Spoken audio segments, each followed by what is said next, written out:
Hello and welcome to the Con Couple. I'm Richard. I didn't die of smoke inhalation this weekend. You didn't, that's a plus. Yeah.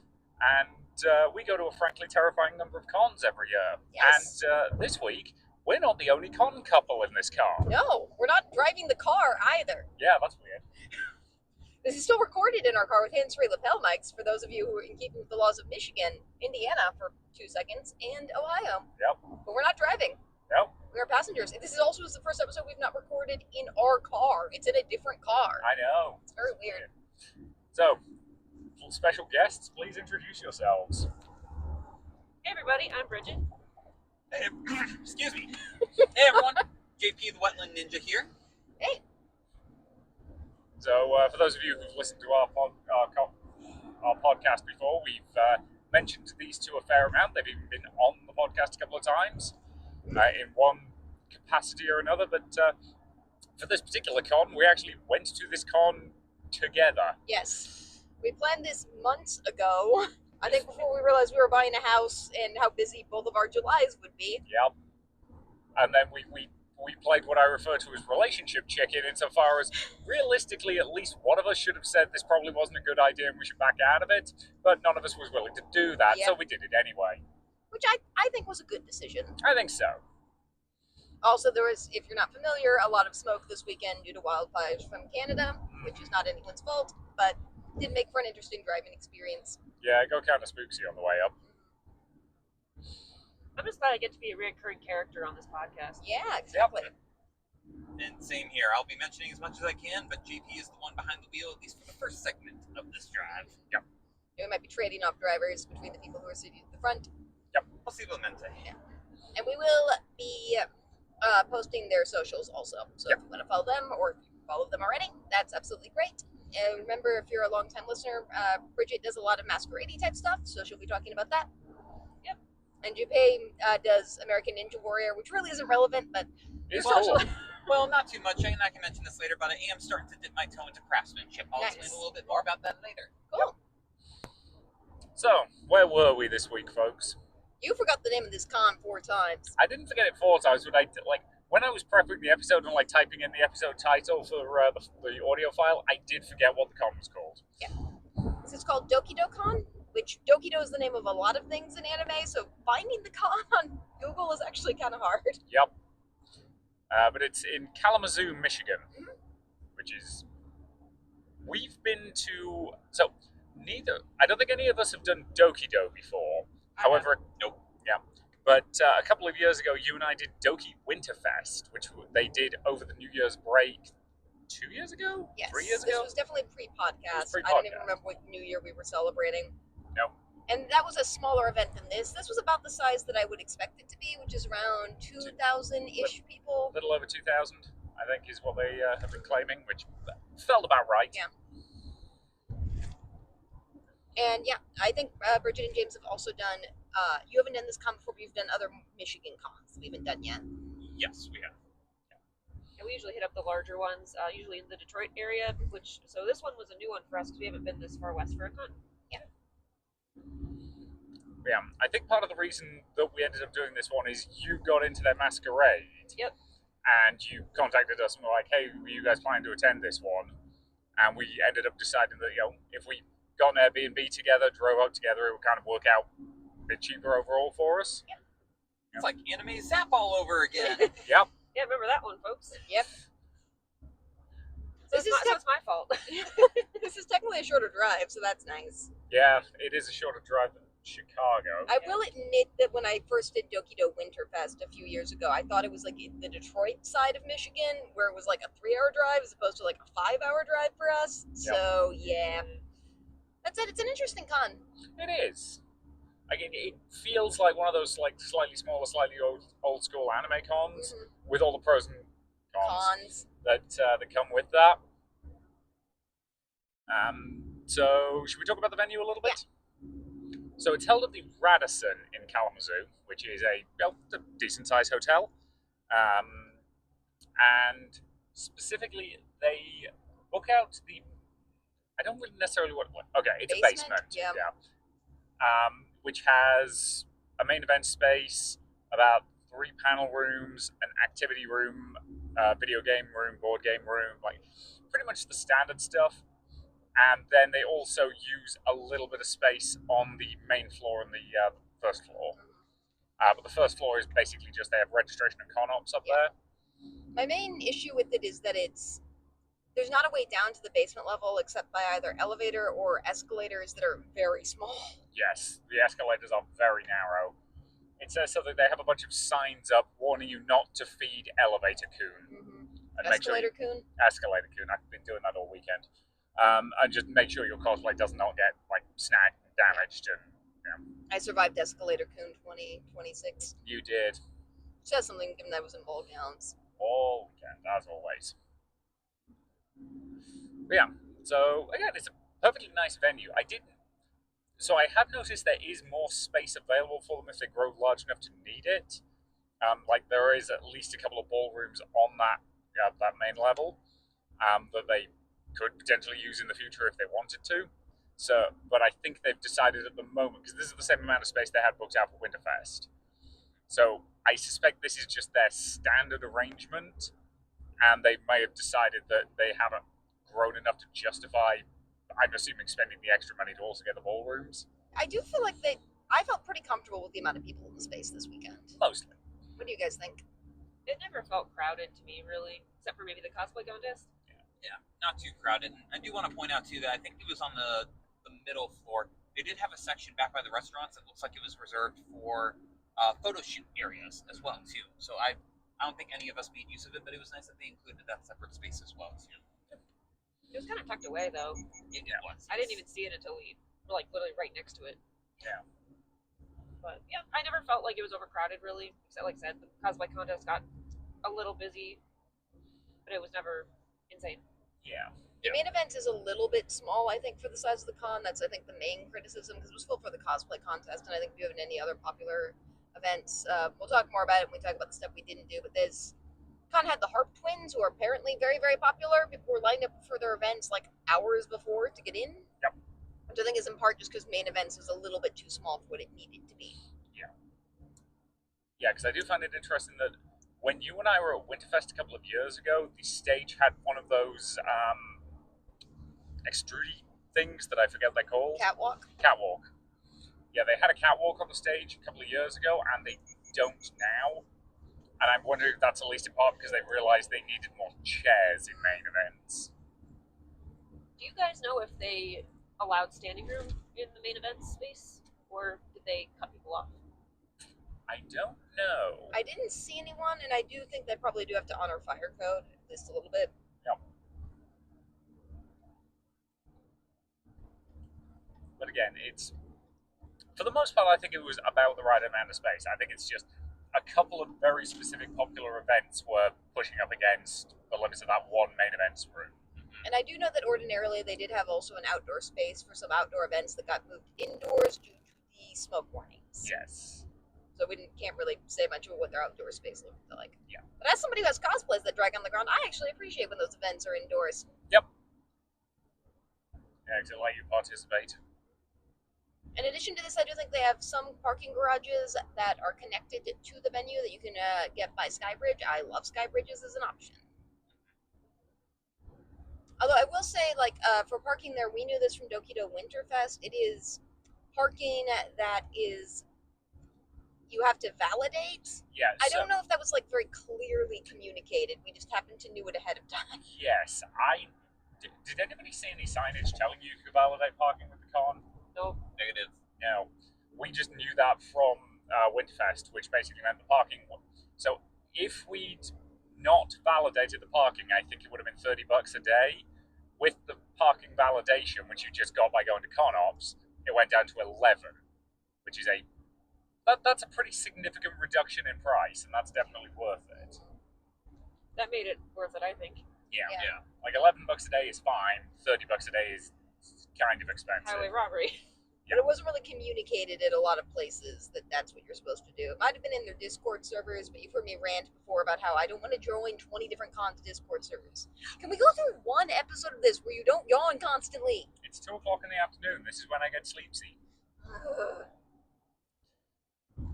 Yeah, so we are recording this on Sunday, as per usual. And we did leave this one a little early, Yep. just because it's a 4-hour drive back to Bridget James' place where we left our car, and then it's another hour and a half for us to get home. So And we're still moving.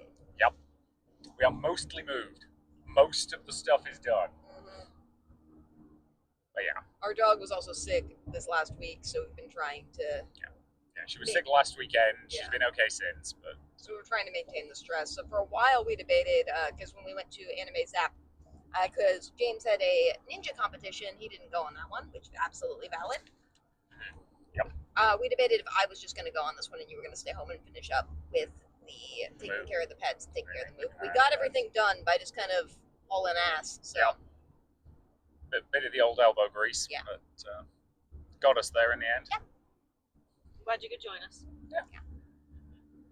Sorry if I tease you too much about yawning. You're fine.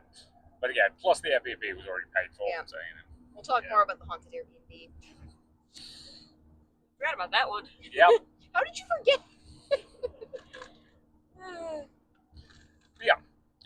So parking basically fine. It's just maybe a sign stuck up in the sky bridge that just said, "Hey, if you're with the convention, you can validate your parking." I think would be a useful thing for them to add. Unless for whatever reason they don't want people to know that hack, but I doubt that they would. I don't think the con has to pay for it or anything. So. Because again, I think if you're staying in a hotel, you can get the same thing. But the hotel is big, which does mean that you do have some, I think, interplay between Connie and Normie type people. Yeah. Because there were a decent chunk of people who were just hanging out in the hotel, kind of. Looking at it and being a little bemused. Yep. Who I think were in town for other reasons. Like everyone I met was perfectly nice. I know how you guys felt. It seemed fine. Yeah. I just loved the little, like, what appeared to be a bachelorette group coming through on Friday night. I thought that was great. Yeah. But yeah. So again, it's for the most part, everybody seems to be having fun. Everybody was polite. Everybody was chill. Yeah. And it seemed like I think the right venue in the space for what they have for the most part. I think so. It's mostly just I wish there were stairs down to the lowest level.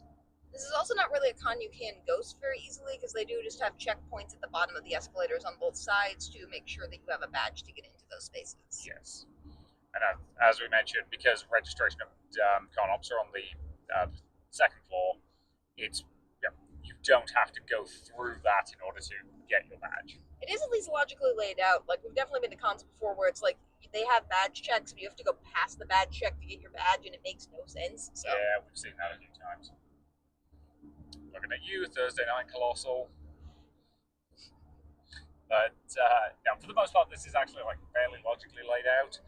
It does mean any time you're going from like one half of the basement area to the other, so like main events to panel room 1, for example, you do have to go through a badge check because you technically like leave the badged area, go into, and then come back into it almost immediately. But if you got your badge on, it's fine. It won't be a problem.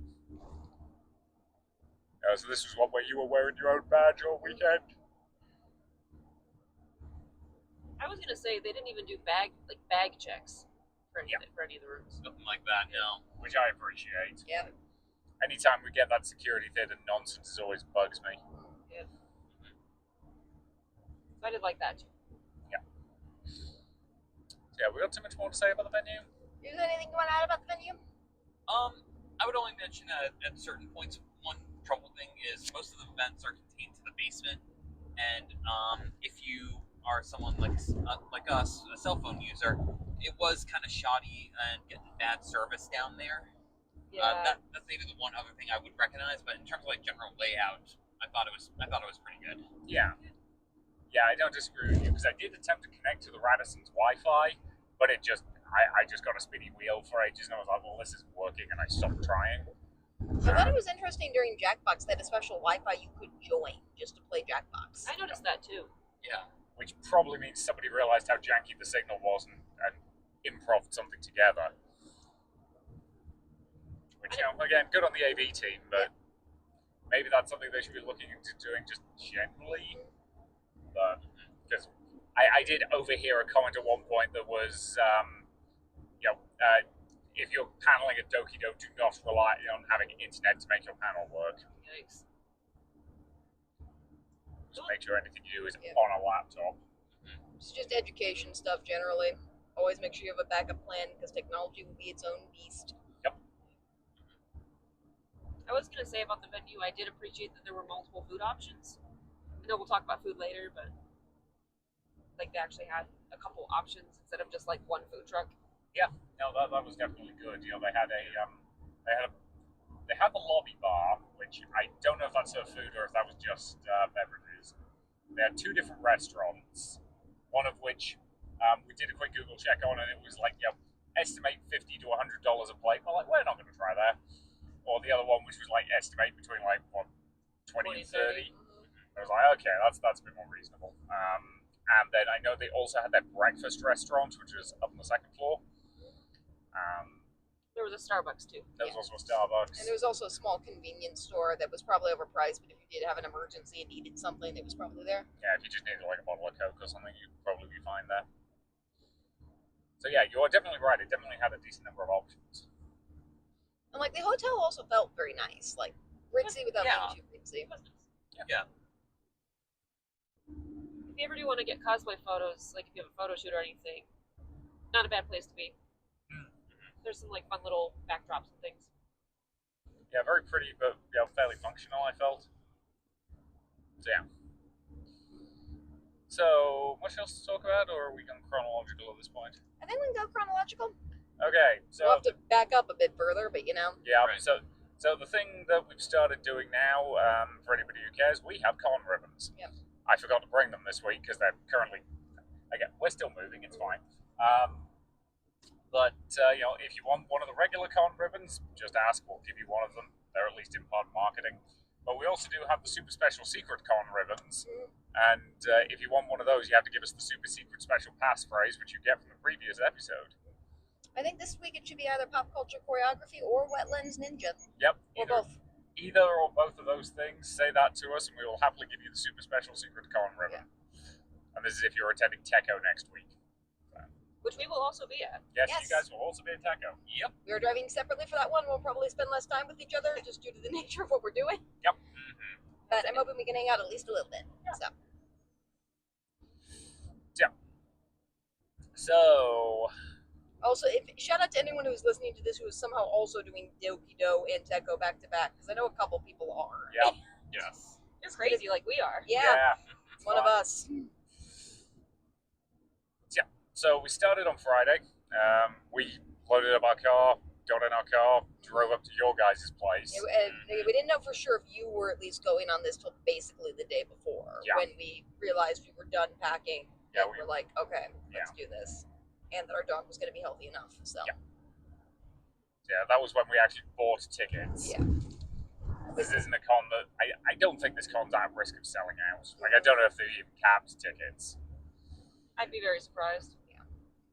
And like with most cons, you can buy cheaper if you buy earlier, but there's always the risk with that if you're not going to go or you don't know what's going to happen. Or in this case, this isn't the con's fault. There could be massive amounts of smoke in the air, and if you're somebody who can't handle that, that might be a reason not to go. So I didn't get it. And I don't know if that actually did. It's possible that limited the number of their attendees this year, but I don't really know. Maybe a little, but again, I suspect people did know this was pretty much exclusively an indoor event. So if you wanted something to go to this weekend where you'd be reasonably safe, this was actually a good shout. Like if you've been planning to go to, I don't know, the Ren Fair this weekend, which is mostly outdoors, that I suspect a lot of that stuff got closed and called off this weekend. Yeah.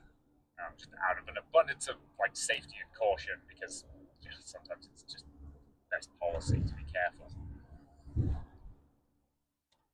But, So, yeah, we drove up. Both the boys had to work during the morning, so we got up there a little bit later and during the day, which is absolutely fine. So I think stuff started around like noonish. We got there, I think, around 5 or 6. Yeah, 5 or 6, yeah. which is absolutely fine. We wanted this to be a more lower key con. Yeah, because we did actually stop off at the Airbnb en route to drop off our stuff, which I think was probably the right call. Yep. Yeah. And that's when the hauntedness began. Yeah, so like, as we pointed out, this is not an Airbnb review podcast, but occasionally it's worth talking about just because it's funny. Yep. So in this particular case, this Airbnb was, about a 5-minute drive from the convention center? Yeah. Or from the hotel? Close enough to walk, really, because Yeah. we walked on Walked Saturday. We did walk on Saturday. But it was very haunted insofar as it was a Victorian era house where everything creaked. The doors probably need some WD-40, and all the pictures on the walls are spooky. Yep. Yeah. Like it felt like the owner realized what the place felt like when they bought it and just leaned into it. There was that one framed photo on the wall in the corner of one of the like living room areas, and we're pretty sure like they're real people. And Yeah. I believe I described it as two brothers, one of whom definitely murdered the other. I thought one of them was a girl. I think one was a girl. Really? Yeah. Okay.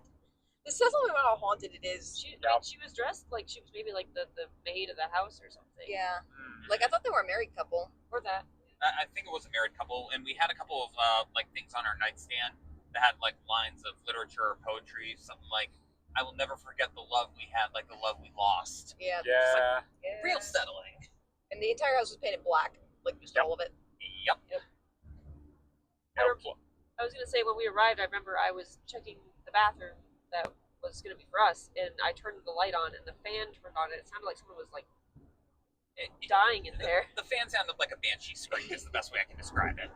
I want to clarify, we had not settled on that bathroom being for you guys. We It called picked the that fan first, yeah. Yeah, like once the fan had been running for a minute or so, like it blew the proverbial rust off itself, and it was okay. But Yeah, we wanted the splits because it had two bathrooms in between four people, especially when you have to do cosplay makeup. It was just easier to have multiple bathrooms. I think that was a good call. Agreed. yeah, two baths, two beds, and like And ironically, after like a series of cons that don't have good air conditionings, this one's air conditioning worked too well. yep. Yeah, it was Very a good. little chilly at a couple of points, but like not awful. But so yeah, Everyone had weird dreams. yep. Both nights too. Yeah.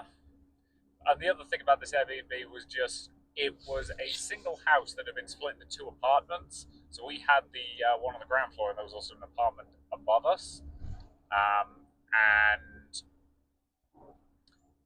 the part of the problem with the age of the house is, anytime somebody moves on the floor above you, it creaks, which just kind of added to the hauntedness. Yeah. Like, the creakiness wasn't too annoying except for at one point, but like for the most part, everyone was trying to be respectful. So Yeah, and we found out later too that the people living upstairs, they were con goers too. So yeah, So it's all good. it's all good. Yep. It's just sort of you're like barely half awake and you hear this noise. Yep. Can I make that my new ringtone? I'd also like to point out, I don't think you guys mentioned this when you were talking about the con, but the theme for the weekend was zombies. Oh yeah. For the con, so I think having a haunted Airbnb was perfect. Yeah. It was. Yeah. Like, here's the thing: I don't actually have any real complaints about this Airbnb. I think it worked well for what it was. Yeah. Like some minor noise stuff, but like the location was also really nice as far as you could walk to the venue. Yes. But yeah, so we went to the Airbnb, we dropped off all our stuff, we did all that kind of jazz, and then meandered over to the convention center. Got parked up, went and got our con badges, and I felt this was a pretty painless process. I don't know what you guys thought. Yeah. Really easy. Super easy. Scan the QR code, here's your badge, here's a Yu-Gi-Oh joke. Yep. This is the pot agreed. Yep. I draw two cards, draws two con badges off the top of the pile and hands them to us. What were we cosplaying that day? We weren't cosplaying Yu-Gi-Oh yet, were we? No, that was Saturday. Yeah, Saturday. Yeah, we were doing Phantom and Christine that day. It's an old costume for us. The dress is new. I have a couple white dresses that I cycled through for that one, but I did it specifically because we're 4 people in one car with a bunch of cosplay and equipment. I wanted something I could put a hoop under when we got to the venue, which worked out well. And like, we should do that one more. We haven't done it in a while. It was a big hit. It usually is. People seem to recognize you guys a lot. Yeah, you guys got a lot of pictures. Yeah, again, we should wear Phantom and Christine more often, because again, especially now that I built you a new closet in the new house that's actually like big enough that you can see your clothing collection. Yeah, weren't you guys doing Ruby cosplays on Friday? I was. You were. I was still doing Orion from Power Rangers Megaforce.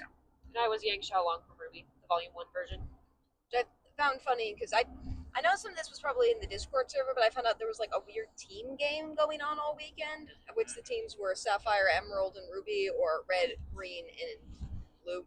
Yep. Again, they're named after Pokemon games.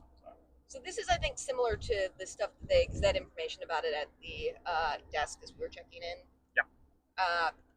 It's similar to games I think you play both in college and at summer camp, where you people are just on different teams and they have a bunch of events, and then at the end they count the points, but it's mostly just about getting points for your team and stuff like that. Yeah. I haven't seen a lot of this at cons, at least not recently. I do think it's a thing that happened more in the past. I do want to emphasize it's a tremendous amount of work to put on if you're actually legitimately attempting to keep track of points. It's how complicated it gets. Well, I had just an ongoing points tracker in the area just in front of the bottom of the escalators. Yeah. Did you see what it was when we left? Red team was at about 11,000, and the other two teams were at about 10,500-ish. Yeah. So it was still everything to play for. Yeah. It also might be one of those things where they do rig it a little bit just to make it interesting, which is fine. Just make it a little bit closer than it otherwise was. It's not me saying that it wasn't necessarily close. Yeah. Nothing to worry about. But, So yeah, how this, do you want to just describe this now? Yep. How this worked basically, and they did emphasize this, is you don't really have to sign up for a team directly. You just have to, you had to get a password from a table where they had them for signing up for the scavenger hunt portion of it, but otherwise you could just say what team you were on at any given time and they would just track your points that way. So you could just switch teams if you were bored or just wanted to be on a different team just to even out the playing field at an event or something like that. So yeah, which I think was good. But yeah, with the scavenger hunt, so for the scavenger hunt you had to download a specific app which was called Goose Chase. We've used it in Muskingum before. Mm-hmm. And then you had to sign up to join one of the three teams, and this did require a password. Passwords weren't hard to get. You basically just had to go to the team game desk, which was on the main level, and then they just had them written there. All you had to do was basically say, yes, I would like to be able to have the password for the Ruby team, and they would say, here you go, it's this one, and type it in. So relatively straightforward. So we did that, and yeah, we joined Team Ruby. Yep, because Bridget was dressed from Ruby, so made sense. I think if I joined any other team, I would have gotten disowned. Yeah. Plus, at that point, Team Ruby actually had the fewest people. Yeah, I'd only caught up for the weekend, but at that time, for whatever reason, there was about 50 players on the other two scavenger hunt teams, and only about 39-ish, something like that. Although again, for us, to the extent that we did the scavenger hunt portions, we just shared one phone to do them because. How the scavenger hunt worked is anybody from your team could get the points for something, but once they got the points, no one else could get them. Yeah. So the scavenger hunt had a lot of items on it, a lot. Which is good, I think. Yeah. But yes, once it had been ticked off by a member of your team, nobody else could do it. So that list did get a lot shorter throughout the weekend, which you and I have commented that there are pros and cons to this. It is kind of fun to feel like you're working as part of a big team, but at the same time, if there's one particular one you want to do and you're working towards it, and then somebody else gets it before you do, and it's well, that was kind of pointless. Yeah, it doesn't, my completionist tendencies, which are basically competitions with myself, generally with scavenger hunts, it's a little bit more fun for me if I get to check off everything as opposed to doing it as a group.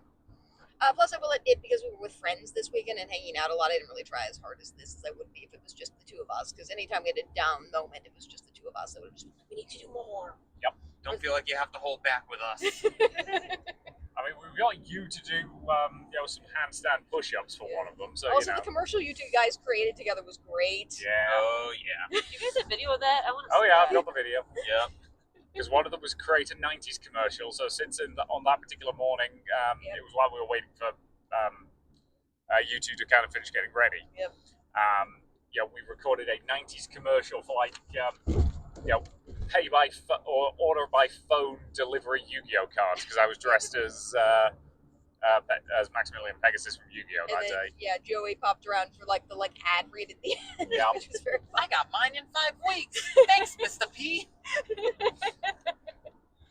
Which also I think worked because we were in a creepy Victorian house taking the. Considering that Pegasus probably has millions of dollars just sitting around. Yeah. Yep. Yeah. So charging everybody $5.99 for like just delivery packs of Yu-Gi-Oh cards. Well, I also just love in the Yu-Gi-Oh universe, like in most anime universes, like the Yu-Gi-Oh card game is just the most important thing that exists in that world, even though it makes no sense for it to be. Yeah. So, Talk about world building. How they just settle conflicts and who gets world domination. mhm. Yep. Yeah. That's how friends are made. This seems reasonable. Yeah. But yeah, so there was a lot of fun things to do with the scavenger hunt, but I do agree that, especially by Sunday, I don't think we even attempted any of it, just because, like, by that point, our completion is, like, desires are kind of tailed off.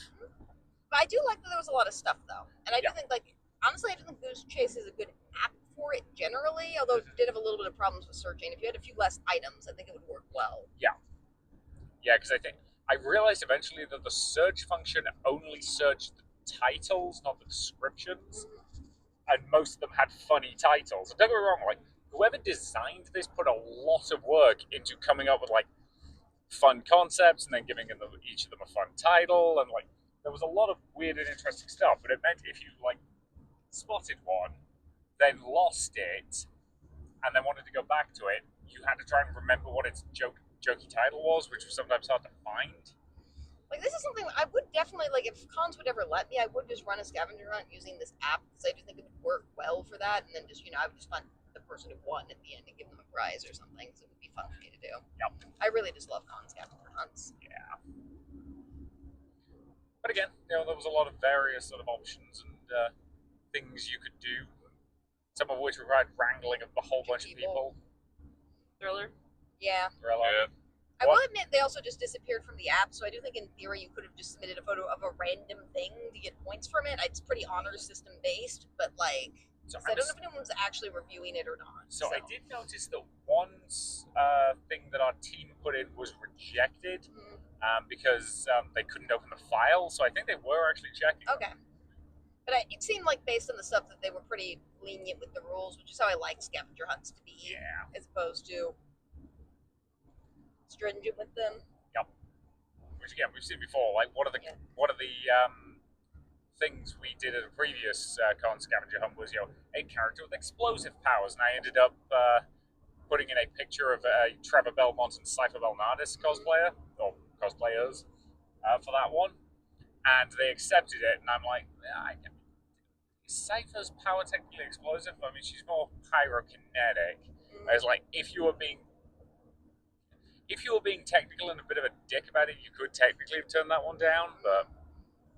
Well, it's also like, because anime is, as we talked about before, such a pulp genre, like, if you're just putting one poor person on judging this and you're being strict about it, they're going to get a lot of pictures of people they don't know, and they're going to have to ask other people and then verify their... And I feel like just honor system, like, this person is this character is a little bit easier to kind of do. Yep. Because if you're cheating at a scavenger hunt as an adult, you're just kind of a lame person. Yeah. Like, again, you and I have got a little cheeky occasionally with some answers. Like, the one at OhioCon this year, where... It was an anime that's currently running, and they meant an anime that was new for 2025, 2026, and we just put a character from One Piece for that one, because it was still currently airing. That's certainly correct. Yeah. Yep. That's kind of correct. Yeah. Yeah, no, to be fair, the person doing it was like, with hindsight, I'll close that loophole next year if we do it again. Well, it's because we're competing against some college kid dude bros at that one who really wanted to win and were actually being overly competitive, so they were arguing over our answers. Yep. Which we don't do. Yeah, they kept trying to get a bunch of our answers disqualified rather than, Advocating for your own answer, I maintain, is fine, but Yeah. disqualifying other people's answers is just lame. Yeah, it's just kind of a dick move. Anywho, that Yeah. was check-in. They had pens where you could write your name on your badge. Yep. So that, Bridget, you also write your phone numbers on your badge. I think that's smart. Yes, I've never lost a badge, but I always put my phone number in case I lose it, so they can just call it. That's really smart. And I can That, get that actually makes sense. I'm assuming someone that would find it would then call the phone number on the back. I mean, that's assuming they do that, but worst case scenario, just go to ConOps. Yeah.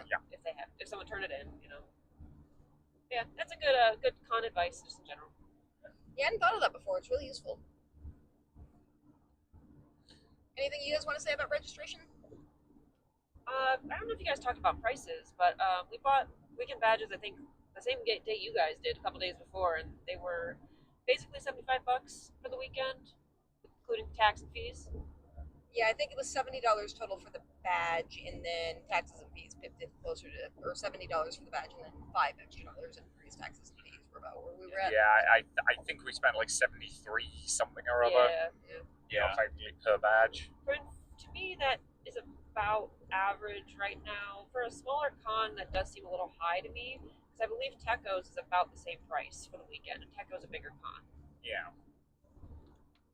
Yeah, it does seem a little bit on the high end for what they're offering right now, but I also do get that like a lot of it's just venue space and stuff like that. Yeah, I'm willing to bet the Radisson's not massively cheap. I do know because we went to panels about this con when we were at DokiDo Winterfest. This one is definitely a nonprofit Yes. with volunteer staff. So any money that they have is going back into the convention. That's good. And do you remember what platform we got the tickets on? Was it Eventney or? It wasn't Eventney, and it wasn't Ticketmaster, or like. It was a weird one. I don't even remember what it was called. Yeah, a lot of them do have their own ticketing systems, which as long as they're better than whatever the furry cons are using, I'm fine with. I'm still mad at their system. Yeah, I forget what it was. It was like one that I didn't recognize.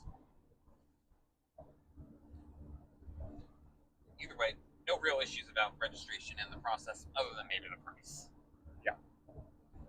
Just comparatively to other cons that are bigger that charge about the same price, I'd say maybe it's a little bit high. But And they might also have deals for signing up in advance and things like that. I'm sure they probably do. So what we get for doing it last minute. As I said, we're playing relationship chicken. Yeah, because I do think we probably should mention that all of us were like a little bit tired and weary on Friday generally for various reasons. Yeah. We've been moving house. You guys have been super busy. You just Started a new Started job, a like job. literally this week. Job that week. Yep. Had your ninja competition. Yeah, we were in Pennsylvania the week before. We won't talk about that on this podcast. That was an adventure. This is not a ninja competition review podcast. Negative. not unless we go to one. We honestly might at some point. They do seem interesting to watch. It was free to enter, I think. Or well, I had a spectator wristband. But Yeah. Well, June, we'll talk more about it if you guys want to come along. I think fall through summertime. That's all I can say. You But can count it as a convention, kind of. If it's a quiet week. But yeah. So, if memory serves, we'd wanted to get there for a 6 o'clock panel. Yeah. And that panel ended up not happening. Which panel was that? I can't remember. So it was supposed to be Jeopardy of some sort? Yeah, basically, there was some stuff on the schedule that got moved around last minute, so that I wanted to get there for a Jeopardy panel that we did wind up attending later that evening. That was supposed to be earlier, and they replaced it with, I think, video game Name That Tune. Yep. And at this point, I do think we split off from each other because I think you went to check into Masquerade. If you want to start by just describing that. No, she was going I to, but she wasn't able to. Because, Okay. Yeah, the table wasn't running. Yeah. Okay. I can say real quick though. One of the things that the cosplay staff did mention in emails prior to the con for the Masquerade participants was they were starting a thing that was new this year. They would let you check in on Friday, or like they call it early check-in. It was optional; you didn't have to do it, but it's nice if you maybe are traveling and you come in Friday and you want to check in early, so you don't have to remember to do it the next day. I did not do that because they were not open by the time we got to the con, but I like how they do have that as an option. Cool. Yep. So yeah, we split off while I think you looked to see if it was open, and we briefly went into video game Name That Tune. Yeah, which there was absolutely nothing wrong with this panel. It was perfectly fine. It's just that room was a little on the warm side. And we hadn't really got a con legs yet at that point. And it also wasn't terribly, like, there weren't a lot of people in the room, I think, just due to the last minute scheduling shift. And that, the convention center in general, I think it was just Friday, because I felt fine both Saturday and Sunday was having issues with cooling that day, but I think it got better on Saturday and Sunday. I know you guys felt. I mean, I remember like when we tried to go into the video game Name That Tune, I don't remember that being very well attended. Like I think we kind of poked our heads in, and it seemed like there was barely anybody in there. Yeah, that's Right. pretty accurate. Yeah, I think it's because it got moved last minute in part, and I do think some of the rooms for the events that were part of the team competition in particular, I don't think their AV setup was good for the types of panels they were running this weekend. Yes, we definitely saw at least one panelist had a microphone, but it was definitely a little on the quiet side. And video game name that this is the thing is like I think that room in particular never had good mics, and a lot of the people who were running it like they were prepared, they were on time and stuff like that. But it's for some people in particular, if you're not used to talking, it's very hard to have stage presence without a mic. So they just weren't able to like carry the room quite as well as they should have been able to. I think. Yeah, I think I can kind of agree with that as a statement.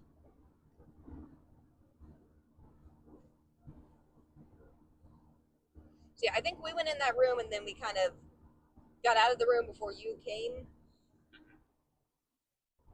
Oh, they did also have the random game event tournament here. It started at 5. Oh, did they? Did we miss That's that? right.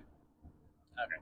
Yeah, because we did that random video game event tournament at Winterfest, and it was fun. Like, it was basically just a case of, here's a bunch of random video games. We're going to make you do, tournaments of them, where you're just playing, like, a completely random game each round. Which is actually quite fun for people who, like, casually play video games. So they did have that. So yeah, I think we left the video game Name That Tune room and went to the weird kind of activity room at the end of the hallway. And then you guys joined us there like slightly later for what was the first of many kind of activity games that this con tends to have. This one was It was the tug of war, right? Yeah. Tug of war, yeah. So, as we mentioned, you could join one of 3 different teams, and a bunch of the activities this weekend were team events, where you would basically go, you would participate, and in so doing, you would score points for your team. So, tug of war is exactly what it sounds like. They would take volunteers from the audience for each team. And they did have, this room was basically an open room with some seating around the walls, and they had sections for each team. This was mostly to make it so that when they were looking at the audience for volunteers, make sure they had people from each team, they could only had to look at one section of the audience just to make it easier. Yep. So I think kind of worked, but it also meant that like seating for some teams was kind of awkward in places. Yeah, like if you wanted to just watch these events, there wasn't a lot of good space for it. It might have been better if it was outside. I don't know how many of these events were originally supposed to be outside and now just not. So Yeah, the only one I definitely know for sure was the dodgeball one. There was a reason it was supposed to be outside. yeah. We'll talk about that later. Yeah. But yeah, so again, tug of war. It was tug of war. Like I don't know how much people need me to say about this. So teams of usually about 7, I think, on each side. Grab hold of the rope. Each side pulls the rope. There's a little like flag in the middle, and if the flag passes over a mark on the floor in either direction, whichever team successfully pulled it towards them wins. Nice, simple, easy, fairly fun, I thought. Yeah. I think you and James both volunteered. Yep, we did. I think we both do 2 rounds. We did 2 rounds each. I don't think we won either of them necessarily, but Yeah, I definitely lost both of mine. yeah. And if I was in with you, then I lost both. So if memory serves, I can't remember the exact order. I think I did one, then you did one, and then there was one that we both did together. Yeah, Yes. I think so. Yes. So yeah. But, Yeah, we had a lot of, I think, pairings with the team events where it was the 2 of you or Bridget and I on just kind of teams together based on who we're picking. Yeah. Or who wanted to do what based on our personal strengths. And I do like that a variety of these different events, because as somebody in a ball gown with a variety of various disabilities, like there were some that I could participate in and some that I couldn't, and I was just allowed to kind of pick and choose what I could, and that was really cool. This one I just didn't want to do because I didn't want rope burn. yeah, Fair. I probably should have factored that in because, again, I've been carrying a lot of heavy stuff the last few days, and like it just kind of digs into your hands. Like my hands will be fine in a few days. It's just they're a little tender at the moment. Even my calluses from Ninja couldn't have prepared me for that. Yep. There's a reason I did not volunteer for tug of war. And I will say, in terms of the games, I think just because it was the simplest, this was the one that was, I think, the most clear and the less, like, rules heavy. We're going to talk to the audience for 25 minutes. Yeah. It's just pull a rope. There's not really a lot of ways you can mess that up. Yeah, but the only thing they needed to do was just remind people that the best way to get a grip is to alternate. So, like one person on the left, then the person who's next in line and slightly behind them is on the right, and so on and so forth. Alternate sides on the road, basically. Yeah. And then, like one person at the back is the anchor. So again, fun little event, and they were just keeping track of the points every time one side won, and there was a lot of there was some reasonable banter, I felt. Yep. Lots of shouting. Yep. Like you do. So shout out to Linz, who I think started palling around for us a little bit today and Saturday, which is awesome. Yeah, always nice to see them. Yeah, we ran into some friends on Friday too. Yes, you did. Yeah, we for those of you who don't follow us online, JP and I go to Anime Crossroads, or at least we went this year. We might go next year, and we've met some people at DokiDoCon that were at Anime Crossroads, and so we talked to them at some point on Friday when we came in. Yeah, and we also ran a small, another couple of people who we. Oh no, that was Saturday. I was thinking. We'll get there. Yep. Disregard what I said. Yeah. In fact, wasn't one of the people who you bumped into one of the guests? Because I know you commissioned cosplay from somebody. Yeah, you did. Oh yes, we did run into my friend. I'll plug her social here, but she goes by But Dragons Though Cosplay. She was one of the cosplay guests, and also who I commissioned to help make one of my now favorite EVA foam armor sets, Jean Arc from Ruby. It was great to see her there. She did end up guesting and being a judge for the Masquerade performance. We'll talk about that a little bit later when we get to Saturday, but it was great to just have a good batch of people there. We knew a lot of people, strangely. Yeah. It's interesting to kind of see the different circles and cons we go at, and just where you wind up seeing people. I think both of us were commenting a lot this weekend of just in some ways, both of us are getting to the point now as couples where we feel like we need to go to cons just to see people that we want to hang out with, regardless of how much we like the con. So. Yeah, because you were commenting that a lot of the people you saw at this con were what you dubbed your Michigan con friends, who you've seen at the cons in Michigan, which makes a lot of sense. Yes. Which is probably why we didn't know quite as many people, because we don't do that many cons. Michigan's a further drive for us just because that gap between us. Yeah. Well, Michigan's a bit of a drive for us now. A few years back, we lived a little bit closer to Michigan, so it was easier to go up there. It was about maybe an hour and a half, maybe 2 hours for us. Yeah. We have since moved since then. It's a little bit further for us, but it's still doable. Yeah, Detroit, I think, is a little bit easier than Kalamazoo is. This is pretty far out. But. Right. Long story short, a lot of the people that we know from the Michigan Con crowd also attend UmaCon in November. Which is on our maybe list this year, as we've mentioned before. CatCon and UCon are the same week this year, so we can't do both. We could, but that would be stupid. Yep. So we're doing a CatCon. We're definitely set on that. We have tickets. We have events we're running. Yep. But that means that there's another con in the October-November area that we can potentially take off days for, and UmaCon's on the list of maybes for that one. So we'll see. Yeah. We'll see. Maybe we'll do another road trip. One of these types of things. Yeah. So the most haunted Airbnb I can find. It's on Halloween too. The con's on Halloween. Oh god. It'll be great. But yeah. But no, again, you do kind of reach the point where you've met people at various conventions and you just kind of start seeing them again and again. It is always nice to have a chance to catch up. Yeah. Bridget, you said your dad referred to it as the circuit or the route or something. Yeah. I have gone to enough cosplay contests and performed at enough of them that I start to recognize the regular performers that attend the different conventions in the area, and I've explained that to my parents, because my parents don't go to cons, but they kind of like the fact that I'm still performing and stuff. And yeah, my dad calls it the con circuit. He's like, yep, you're on the circuit. That's how everyone knows who you are when you go to these things. I'm like, yep. That's pretty much how we do it.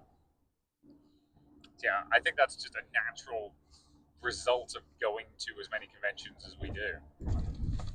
That's, I think, part of the magic of it generally. I do understand that not everyone can afford to go to as many conventions that we do, and also some people have health things and life things that prevent them from doing that. But it is, I think, part of the magic of conventions.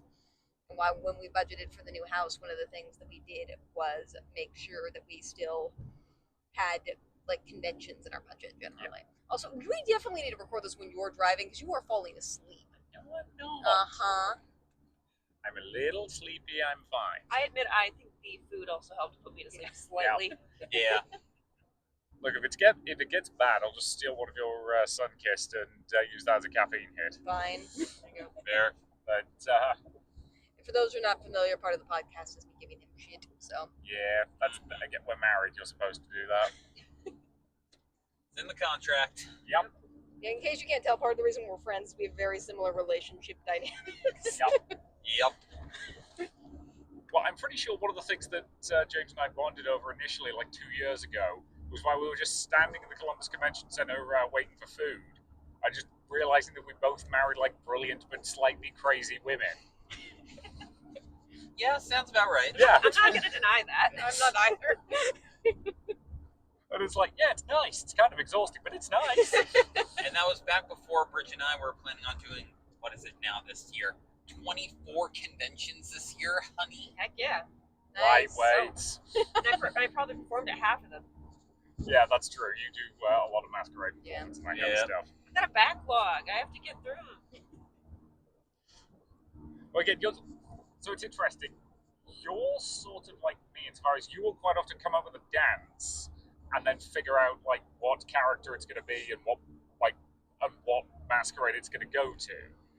And I'm kind of the same where sometimes I'll just be like, oh, I've come up with this great idea for like a TTRPG I want to run at a con, and then I will figure out what con I'm going to run it at. Yeah, that's pretty much it. Yeah. Well, a lot of masquerades, like we'll talk about this, I'm sure when we get there, but a lot of masquerades have different rules, and so I have to basically figure out, okay, if this dance is this long, what are the time limits for all these different conventions? So which ones can I take it to? Yeah.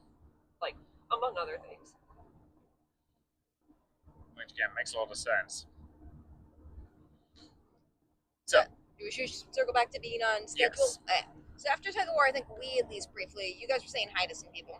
Yep. Yeah. And I think we briefly went into the vendors hall, which I think was the only time we actually bothered to all weekend. Yeah. It is interesting insofar as this dealer's hall is open later than a lot of other dealers' halls are. Most tend to close around 6 these days. This dealer's hall was open until 8.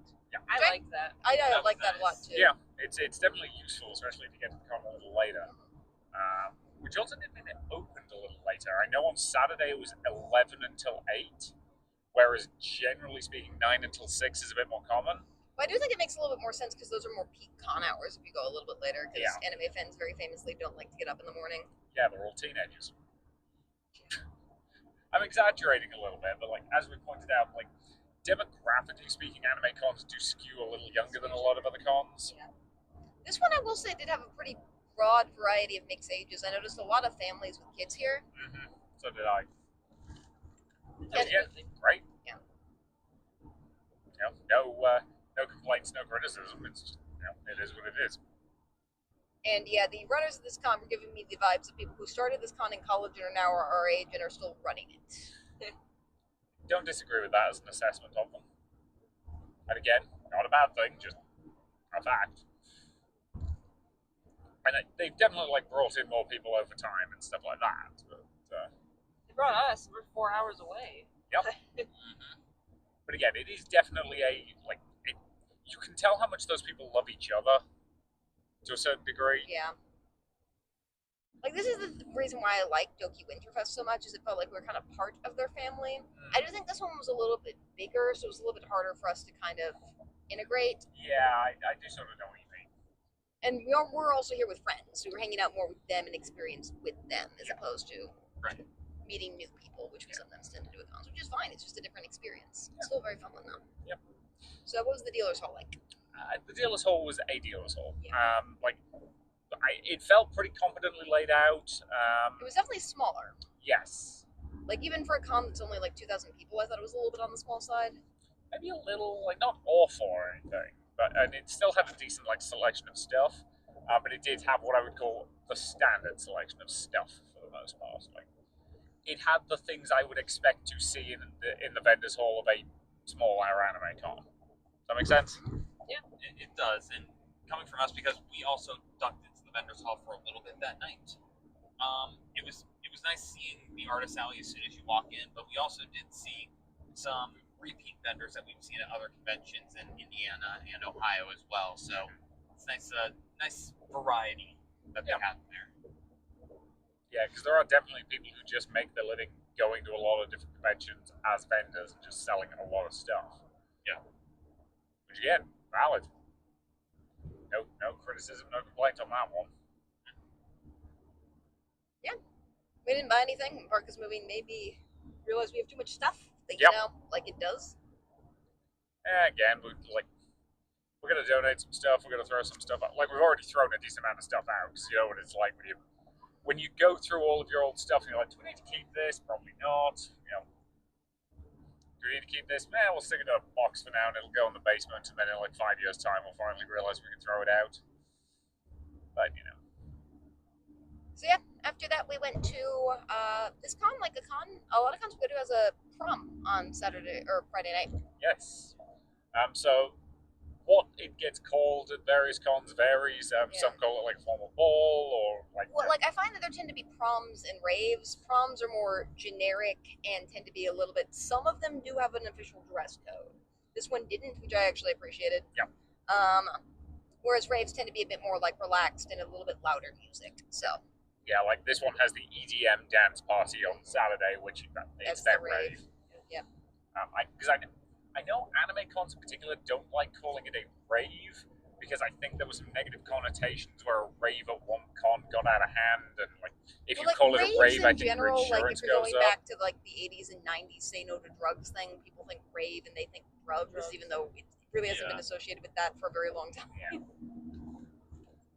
So some places won't legally let you throw something that's called a rave because they think there's going to be illicit substances there for whatever reason. Yeah, like again, it's a rave at a con like this is basically just a lot of white kids jumping up and down. Yep, that's pretty much what a rave is. Which is fine. Yeah. As long as everybody's having fun. Some cons also have rules about outside bags. This one also didn't, which I thought was appropriate for a con and venue of this size. You just went in, you put your bags down. Yep. And this one was interesting. Bridget spotted this. It had free food. Yeah. It did. Yeah. Thank you. Yeah.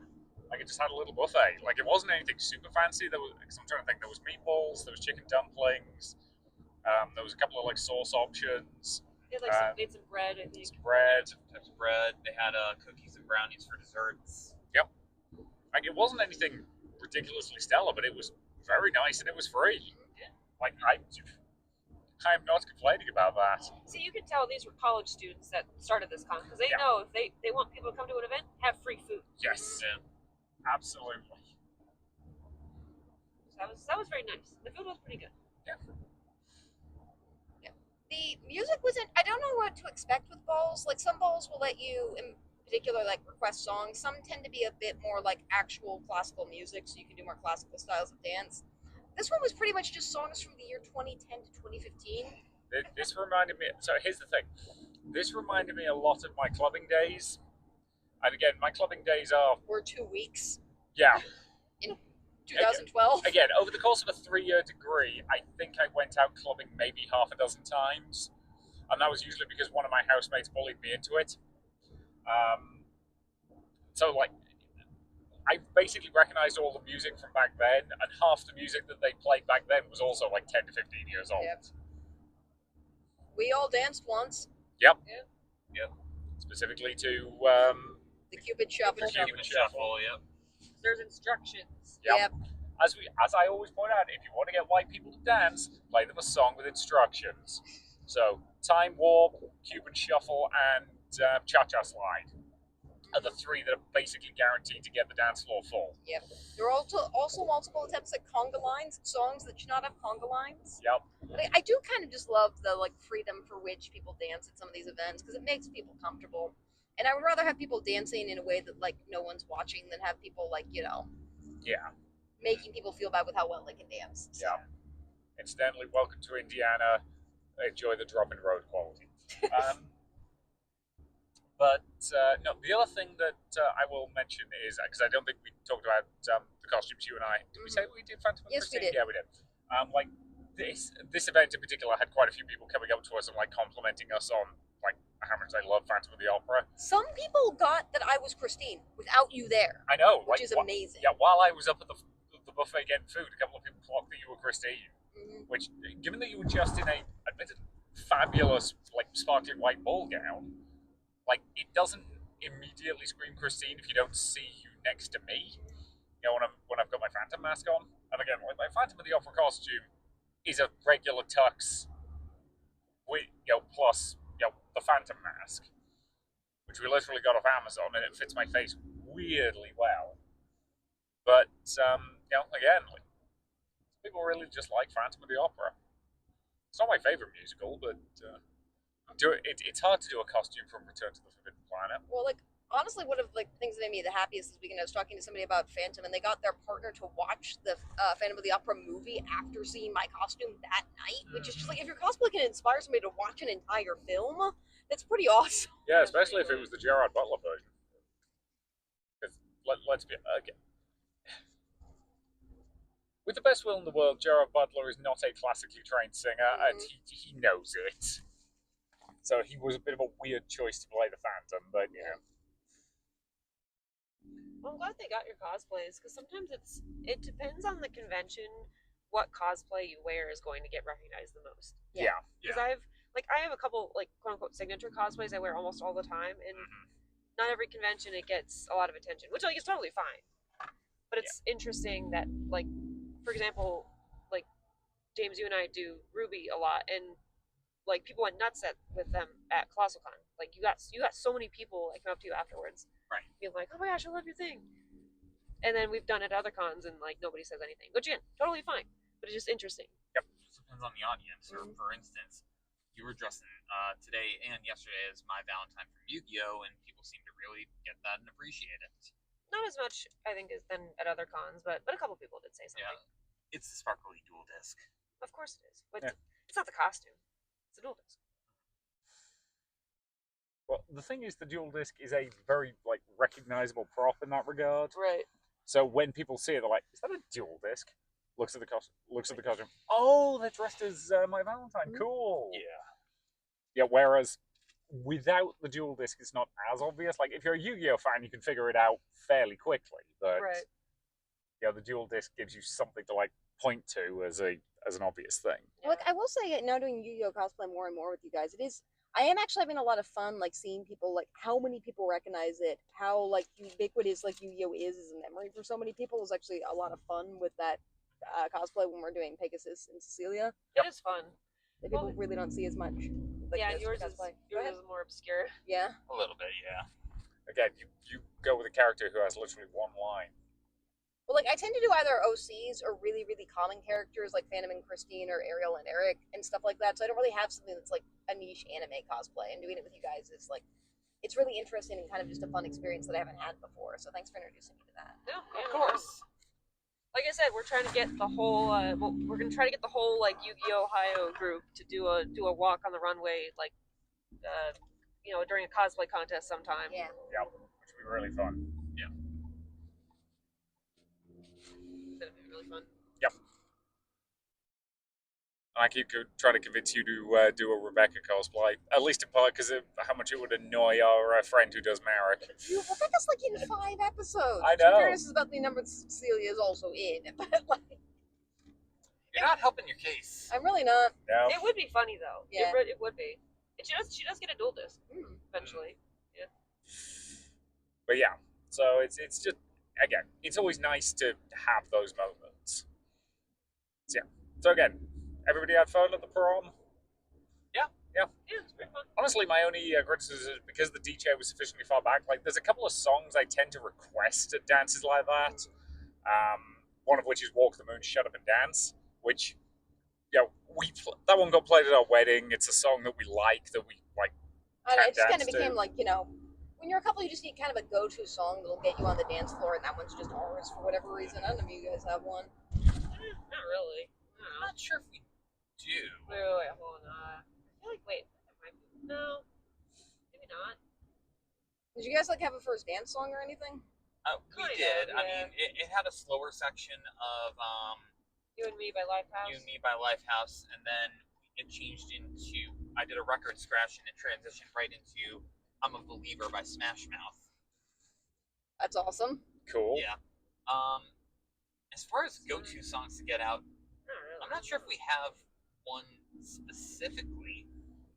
We do like a lot of the songs with instructions granted. Yeah, we'll do And those. I know for you like a lot of Brendan Urie's music. Yeah, but they don't really play Panic at the Disco at dances.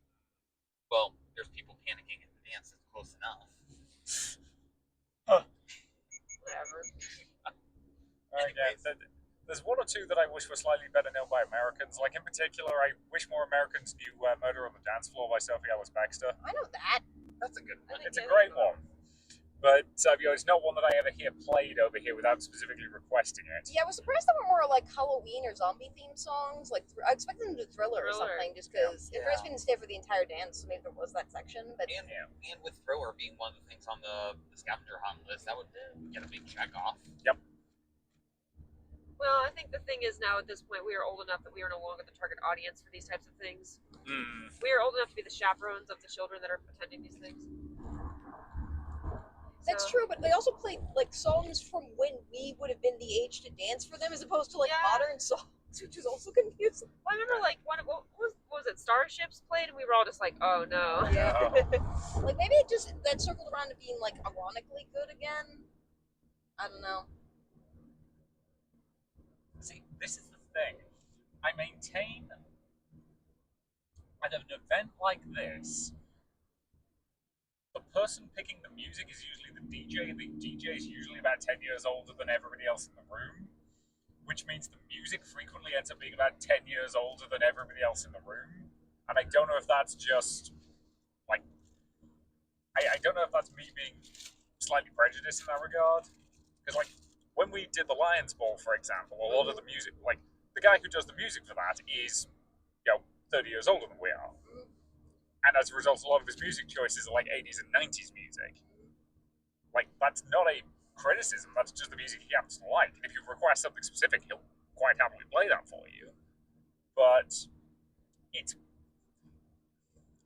if any of us got just told, hey, there's a dance coming on, put together a playlist, we would all default to the music we remember dancing to, not necessarily the most recent thing. Does that make sense? True. Yeah, that's what I would do. Do you have anything else you want to say about the dance? I was gonna say it was very in character for the character I was cosplaying that day. Because, I said earlier, I was Yang from Ruby that day. And if you are familiar with Ruby, there is a scene where she goes into a shady nightclub. So it was very fitting. Yeah.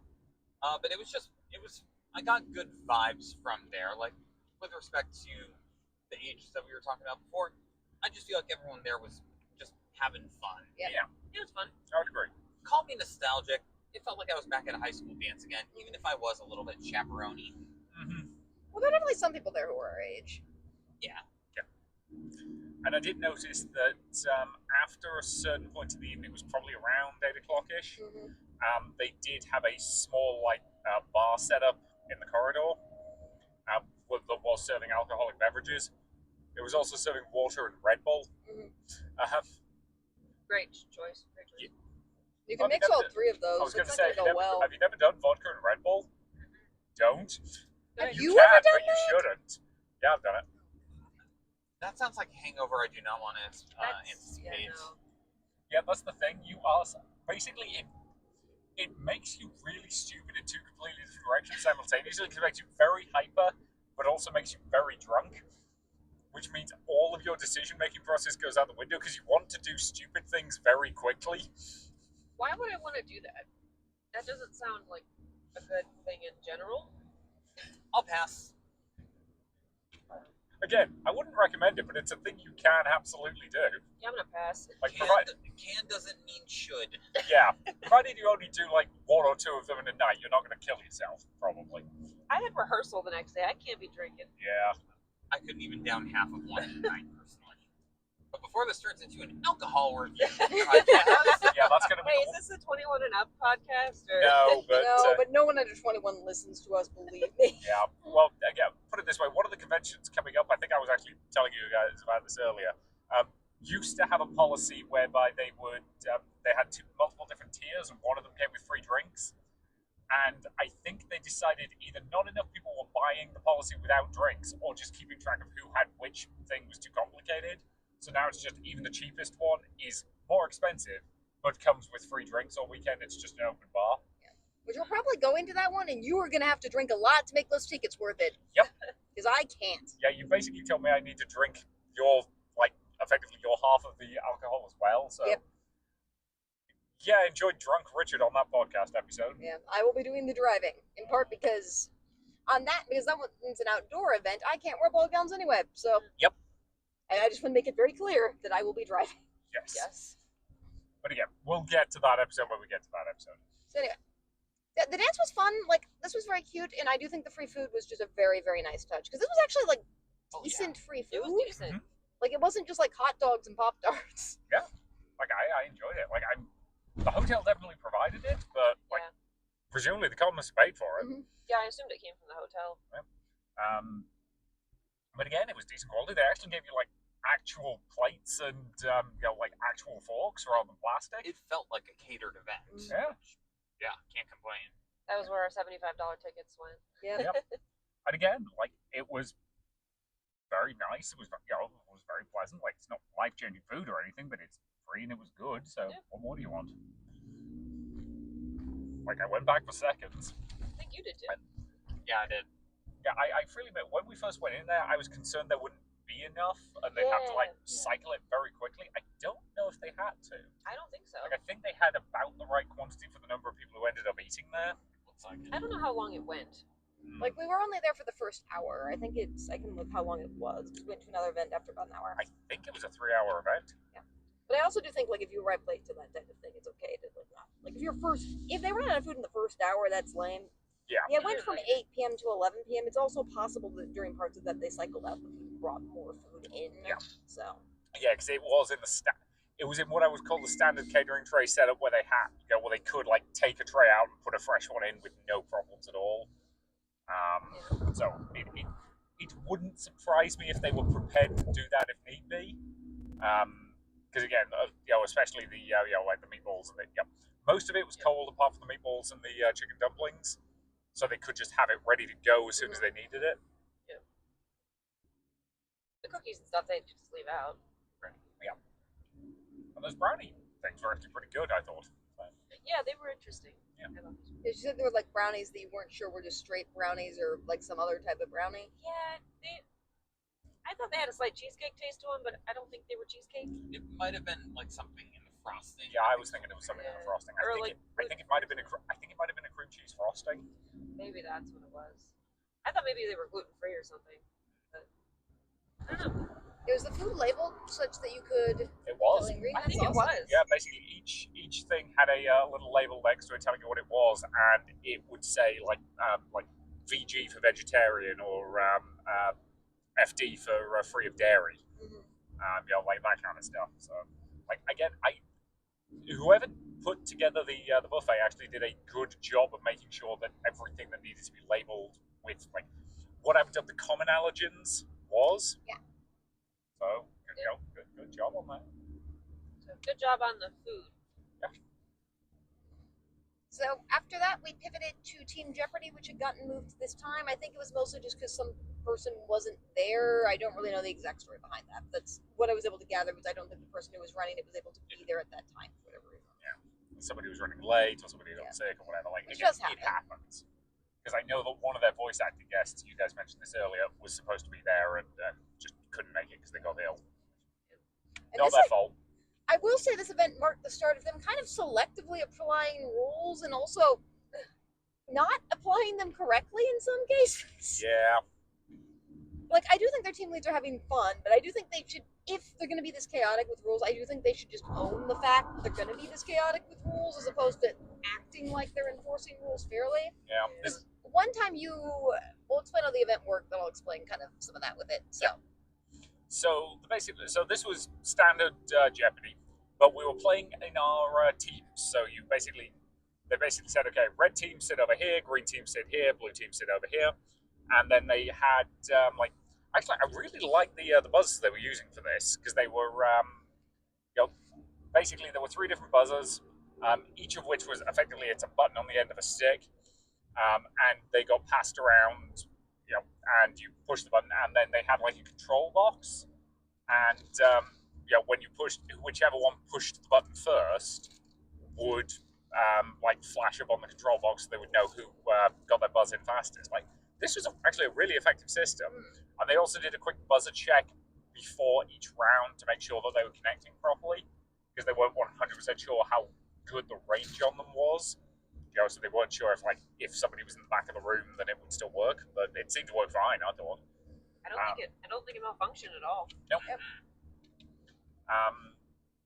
So standard Jeopardy rules. They ask a question, or they show you the answer, and you have to answer in the form of a question. There were several times when I got told off for not answering in the form of a question. You definitely answered in the form of a question. Like we were all sitting there. And then afterwards we were just remember to answer in the form of the question. This will be the one from your team we'll let slide. And I'm like, but he did answer in the form of a question. Yeah, I was pretty sure I did. You definitely did. I think you did. You did. I don't remember what the question was, but it was just this was one of the questions. Like this was the other thing. I don't mind this as much. Like occasionally, no one would know the answer to the questions, and they would always debate whether or not somebody else on the team who didn't have the buzzer could answer, and they didn't have strong rulings on that. But I don't mind that being a little chaotic. Yep. And that time they let you answer twice because I thought it was this question about what Con had to be evacuated because the transformer blew, which that also happened at BronyCon, but it wasn't that year, I don't think. And the answer was New York Comic Con. Yeah. Also, because one of the categories, one was on anime and one was on convention type stuff, which was of course my favorite category. Or convention disasters. The first answer was of course DashCon. DashCon. Yep. But one person just kept saying for every answer Comic Con. Comic Con is not a con. That's a type of con. Yep. It's not a con. It's just called Comic Con. Which again, I guarantee you what they meant by that was San Diego Comic Con. Yeah. Because if anybody just says, "Oh, I went to Comic Con," they mean they went to San Diego Comic Con because that's the biggest in the world. But yeah, you kind of have to specify because Comic Con is a genre, not a. It's like saying, "Oh, it's like saying, "Oh, which comic book do you like? Superhero comics."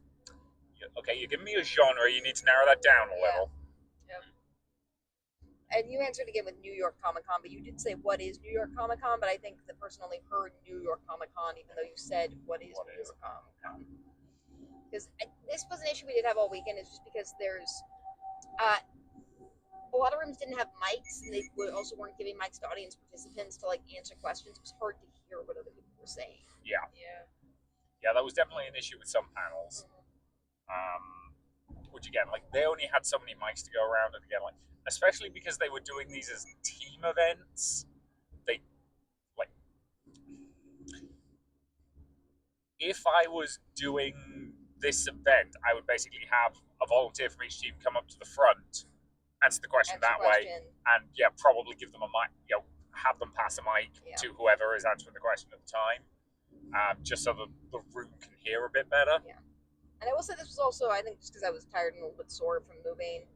This was the first kind of a series of events where there were just multiple time periods that were just taken up by people kind of debating rules unnecessarily. I think that was just the overarching theme of all the team events during this con.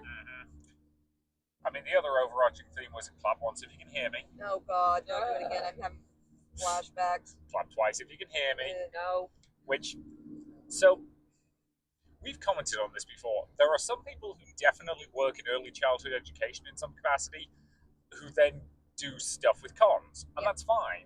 The trouble is they use a lot of the classroom management techniques that they teach you to deal with young kids, and they use it on con goers. Which I don't mind them doing it once or twice, but the thing is that this con in particular, they were doing it basically every 5 minutes in events whenever anyone was just talking, as opposed to waiting for the noise to just kind of naturally lull, which it would have, which for one thing makes it harder for it to work, because people are going to eventually stop paying attention to you, because half the times when they were doing it, they weren't even saying things that were that essential anyway. Yeah. But again, I think, so here's the thing, it bugs you and I specifically because our very recently, as in within the last month, retired university president used to be an early childhood education teacher, and she had this really bad habit talking to the faculty and staff as though we were her students. Well, I don't know if we're the only people who were annoyed. We're not the person in this car who were stomping their feet in protest of it at one point.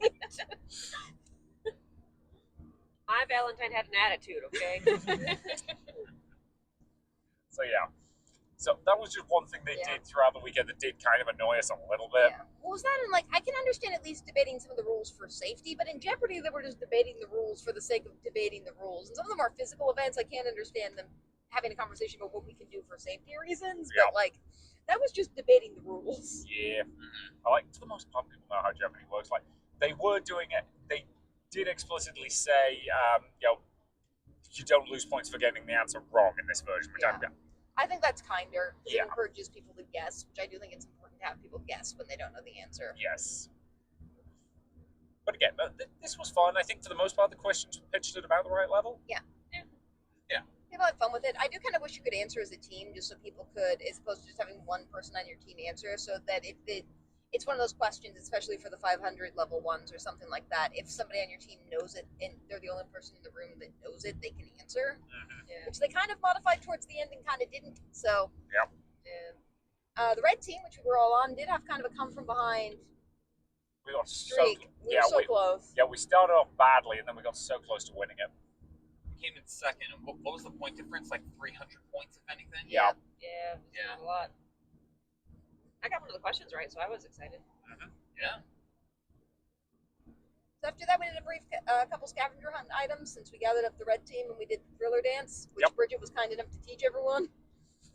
I don't even know if it was correct, honestly. Yeah, it was close enough. You got everyone to move to a beat and look like they knew what they were doing, And that's which is impressive. And that's the dance teacher's job at this point. Yep. And then James did some handstand push-ups. Yep. Had to cheat slightly with my toes against the wall, but I mean, body position was correct. I was doing push-ups going down and up. Yep. It was enough to count. Yep. It's probably better than any of the other teams did. Probably. So that's where the Ninja Warrior comes in, guys. There is bleed over between ninja and con culture. Yep. We're also in Ohio now. Yay! Better quality roads.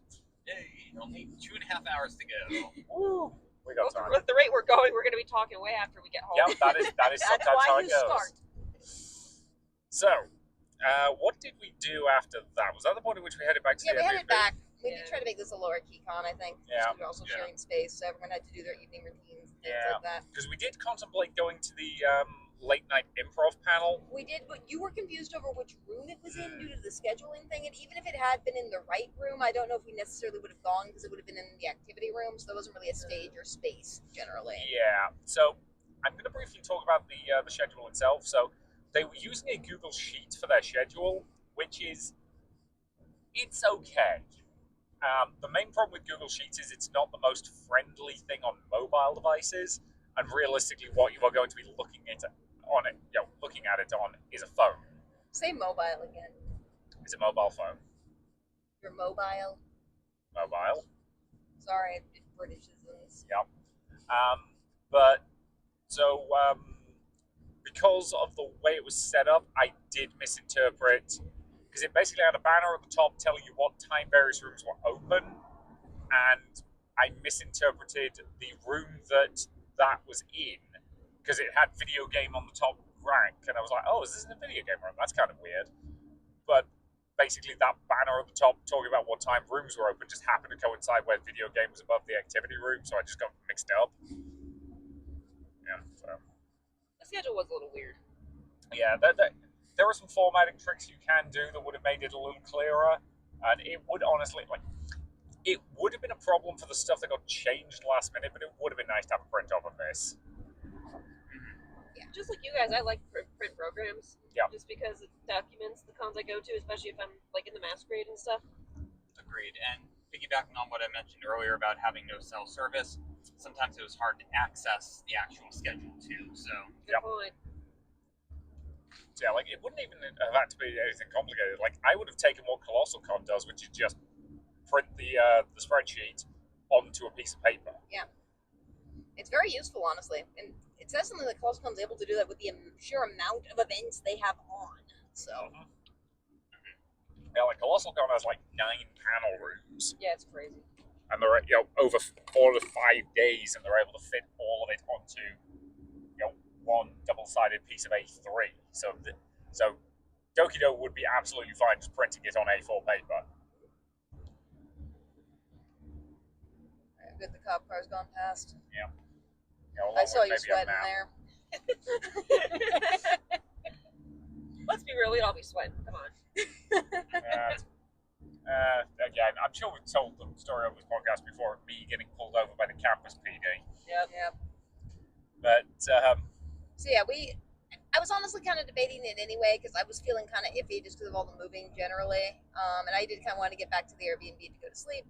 So we did, and then we listened to the birthday party that was above our heads. yeah.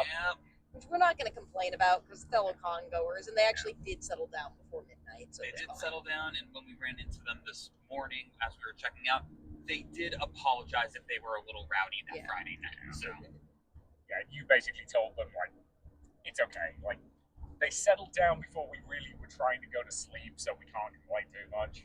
Exactly. Like I did look for Airbnbs close to there. If you wanted like a single family like Airbnb like thing, there weren't really options there. So I'm sure they tried to get a place as quiet as they possibly could. In like it's probably better than them getting a hotel room where they might bother more people. And again, it's just mostly just was an old place with poor insulation. So Yeah. Although their singing was interesting because they did not just sing "Happy Birthday." Well, again, I'm not sure to what extent they were singing and to what extent it was just like music they were playing. Yeah. Sound like both. Yeah. They might have been doing karaoke or something like that. Which is valid. Have fun with it. Oh, I think the cop. Yeah, the cops pulling somebody over. Oh yes. The drama. Excitement here on the Con Couple podcast. Yeah. Yeah, you got somebody. I love the fact we were just talking about the Airbnb and I'd just got the flag from the Airbnb app being like, hey, it's time to rate your stay. Yeah. Which we almost never do. No. I don't like chilling for Airbnbs. I just have to use them for disability. So. Yep. It was adequate for what it was. Yeah, it was perfectly fine. Yeah, that was fine. Like, I would stay in that one again. I like the vibe, honestly. I kind of like the creepy vibe. Yeah. Like, honestly, if we went again, I probably would say, because in part you can walk to the venue, which is nice. And now that we know how to do that, I probably would do that Friday, too, assuming the air is not poisonous again. Yeah, one of the main...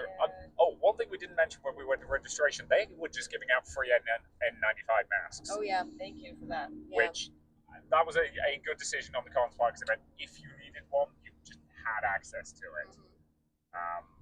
That will have been a last-minute decision, because, again, like, we did not know this smoke cloud for the Canadian wildfires was going to be here until 2 days ago. Yeah. And I do think the con did a very good job of making sure the con was safe despite that. Yeah. Which, again, it's not something they were planning on doing, so the fact that they worked hard to do that is a very big thing that I would say in their favor. Yeah, I can respect them for that. So at that point, went back to the Airbnb, talked for a bit, ate some food, Went to bed. Yep. And then we knew we were planning to go a little bit later on Saturday because it wasn't much in the morning that interested us, and Bridget wanted to get a run in, which I respect. Yep. Thank you. So I think we kind of knew that the first stuff we were looking at was around the midday mark. Because I know Bridget needed to check in for Masquerade at 12:30. Yeah, because you had rehearsals starting at 12:30. Yeah. And I think there was a panel at 12 we were kind of looking at doing. And we kind of sort of went to the back half of that, I think. Yeah. Because we wound up getting there closer to 12:30, which is, again, understandable. Like, Yep. both of us, I think, were running a bit behind on opposite days, which is pretty normal for sharing space with people. Yep. Oh, we made it, though. Yeah, we did. Yeah, we That did. was absolutely fine. Yeah, so we just got slept in a little bit, chilled out a little bit, had weird dreams because again we were in a haunted ass Airbnb. Was that when you guys filmed your little scavenger hunt thing? Yeah, we were Yeah. doing that while you were getting ready. We did a few one. You had to jump on the thing is Pegasus, the floor is lava too. Yep. Yeah, so we took the opportunity to do a couple of scavenger hunt things. And I will say sometimes just kind of sleeping in on a con day on Saturday morning is nice. Like we've done it before, it's pretty nice. I rarely do that, so it was. I mean, I still got up to run, but it was nice. Like I do think I needed it generally after all the moving we've been doing. Yep. So did not have to rush down there. It was kind of nice. And we knew we were walking in this day because you checked the air quality in the morning before you ran. It was appreciated because they did not want you to die. Yeah, no, it was much better. So we agreed that the air quality on Friday was definitely bad. Yeah. But like on you Saturday, could it went see back down to semi-normal levels. It was still definitely higher than it should have been, but It was considered safe to be outside. yeah, Yeah. for like normal people. I know James has asthma, but you said you felt fine. Yeah, like not super sensitive form of asthma, but just generally careful with anything airborne. A little tickly, but it wasn't unmanageable. That makes sense. So yeah, we walked to the con. It was a pretty easy walk, I would say. Like it was definitely harder during the day just because it was kind of humid, but Yeah, it was really humid that morning. the walk back took no time at all that night. So So meandered over. So what was the 12 o'clock panel? I would tell the end of it, the price is wrong. Yes. So The Price is Wrong is exactly what it sounds like. It's a take on The Price is Right, where just the items are kind of, oh god, why would anybody make that? We've seen panels very similar to this done at several conventions, and this seemed like a competent version of it. Once again, this was a team event, but this one was doing kind of what I suggested they should have done with Jeopardy, which they were bringing 3 volunteers up at a time, 1 from each team, and then playing The Price is Right effectively. So they would show you the item and say, okay, how much do you think it was? Closest without going over wins the points. Nice and simple. Well, this was when I did notice they did it last night, but this was understandable for like a plus 18 panel, which was room clearing. Yes. So this is one thing I am going to criticize this con for. They were doing a lot of unnecessary room clearing, like a lot of it. And they were very quick with it too. I think in part because they didn't schedule breaks between panels. Just like they didn't even give you 5 minutes to get out of the room before like telling you multiple times to leave, which is most people that they were telling this to were still actively packing up their stuff. Just give them a minute. Or were clearly like looking at their phones at the schedule to figure out where they were going next. There was a lot of that, which, especially given that half the time they didn't really need to clear the room. Like, especially between slightly later in the day, Dodgeball and the Quiet Game, like, they were like, yeah, we need to do room setup for the next thing. And I'm like, no, you don't. Yeah, I don't remember them doing this at Winterfest at all. No. Like, because the only thing they needed to change there was they needed to move the dodgeballs out of the way. That was it. Like, that was the only thing that changed. So it was a bit. They were a little over aggressive about it. I get that I think the staff were a little stressed, but it seemed unnecessary to me. I don't know what you guys thought. I didn't really see a lot of room clearing, but I don't know if you saw it. I saw it to the level that maybe you guys did. I felt a little bit more rushed a little bit. I think there was a little bit of leniency with it, but in general, yes, they were trying to push us out of the room pretty quickly. Like I know some of our other friends were complaining about it. Yeah. They messaged us about it. So So I think the next thing we did was we just kind of went to the board games room for a bit. yeah, we taught James how to play Splendor. Yep. And I probably should describe the board games room because this one's actually the board games rooms vary a lot in terms of their size and capacity. This one was big. I liked that. Like there was definitely enough tables for everyone. Mm-hmm. Yeah, a bunch of long tables, a few round tables. Like so, as with a lot of anime conventions, I know they had like a D&D game going on, which I think you couldn't sign up for in advance. You had to go to the tabletop room that day and say you wanted to be in the game. That's pretty common for cons generally. Like Yeah. a lot of them I find do advertise tabletop games, but it's hard to sign up for them generally. You just kind of have to go there and hope that you're one of the 5 people. Yep, you can make it in. Yeah. Which, But we don't tend to like playing tabletop games at anime cons generally just because it takes so much con time away from you because most of those are 4-hour time slots. And I'd rather be playing them at games or cons that are designated for me to do that rather than taking away from stuff that anime cons have to offer that are... yeah, that's pretty much where I'm at. But again, like if you only go to anime cons and really want to play D&D or something like that, I get it. Like there are definitely worse options. So it's it is very much about kind of going where the game is sometimes. And you grabbed Splendor for us to play. What's wrong with Splendor? I like Splendor. Have you guys played before? I have. It's been a while. Yeah. Saturday was my first game ever with these guys, so. Yep. So we were teaching JP how to play it. I was teaching JP how to play. You were using this as an opportunity to win. Yeah. Again, as I pointed out, you and I have played probably several hundred games of Splendor. I have won 2 of them. Now 3. Now I have won 3. Yep. I'm happy to be the reason that Rich won. Yay! Thank you. You're welcome. I'm sorry that I was trying to not make a person who's literally learning how to play feel bad about learning how to play. Oh, I wasn't trying to make JP feel bad. I was just trying to beat you. Next time, Caroline, play harder. Get good. Skill issue. Anyways, But yeah. So we did that. And then Lynn's joined us. Yep. So And we played So Clover. Yep. Just a fun, easy wordplay game that's collaborative. Yeah, So you can be a little bit less Prescian. Yeah, that's one that we just keep in our con bag because, for one thing, it's one that if somebody turns up like halfway through a round, each round doesn't take that long, so it's easy for them to jump in. It's completely cooperative, so it's there's no real pressure to it, and it can get kind of fun and silly. So yeah, meanwhile, if you guys are good with that section. Yep. So Yeah. basically, we waited for the cosplay masquerade to start at that point. So Bridget, you want to explain like the process of the cosplay masquerade and rehearsal and stuff like that? Sure. So I had to show up at 12:30 for check-in and for the rehearsal. So most conventions have for the cosplay contest contestants some kind of rehearsal or run through of what the show is going to be like. So it kind of helps people get familiar with what they have to do. It allows the performers to get on stage and run their routine before the actual contest, which is nice for me since I perform. And it also serves as a way for everyone to kind of like get their nerves out, because some people get nervous, and so it gives them a sense to like feel better about going on stage. So when I showed up at 12:30, all the contestants were outside the main events room because that's where the masquerade was going to be held. They were running behind on pre-judging because I believe the pre-judging started at 9 a.m. and went till 12. And so they needed a couple extra minutes to finish the pre-judging for the craftsmanship. So yeah, you said the judges were the same for the masquerade and performance. Yes. Okay. I think what ended up happening in the end was there were 3 judges total. They've judged both craftsmanship and performance. I don't know if they had craftsmanship and performance experience. I don't know for sure.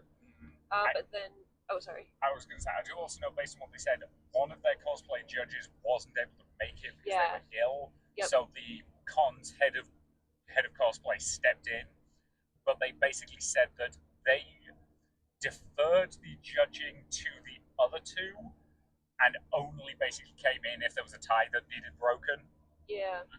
Which I don't know if that really works, because the whole point of a third judge is to like be so if there's a split, 2 and 2. But yeah, one of the cosplay judges got ill, so they had to have the cosplay head step in. So I think the rehearsal itself didn't start until about 12:45, 12:50. And so what they did was that we all went into main events. They lined us up in chairs on the right side of the event space near one of the screens, which was near the backstage area. So then when everyone else came in, everyone filtered and filled in the seats behind us and off to the other side.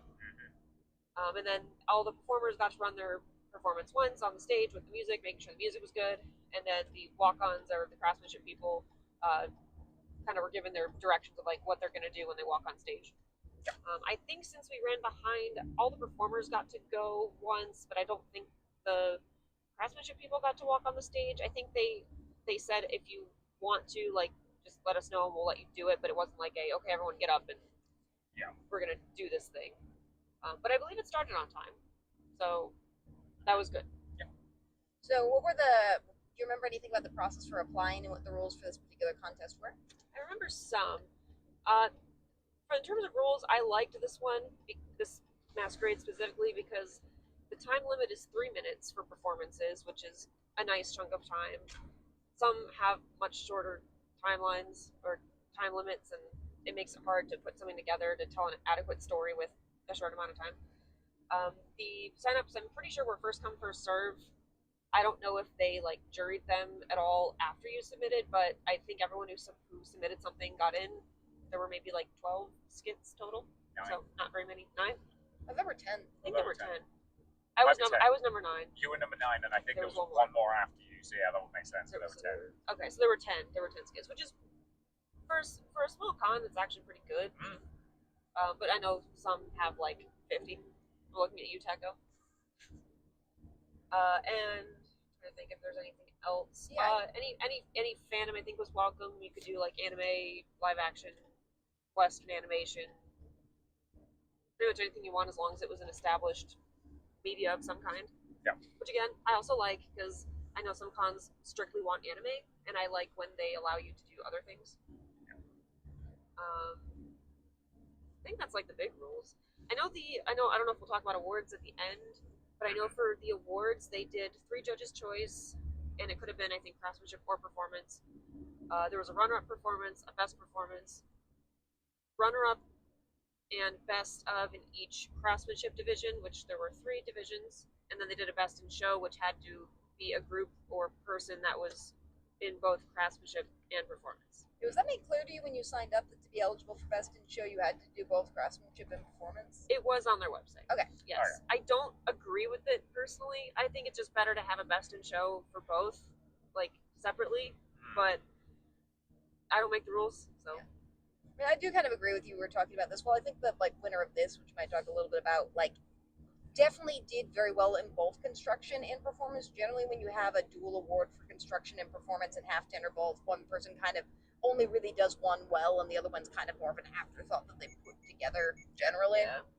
Yeah, and that's not to say that that is what this group did. They very much definitely did not. They were they were incredible at both, But frequently you see that. Well, the other thing is it also means there's not a lot of competition. So, like, if you are the only person that enters both, you win Best in Show by default. Yeah. Which really doesn't, I don't know, like, it doesn't really mean much if you were the only one. It's also a little confusing from an audience perspective generally, because the people who entered both did not do the, runway thing that just came on for their performance. Right. So I couldn't even tell, which groups made their costumes. I didn't know either. I had no idea. And if they made their costumes, I would prefer to, Yeah.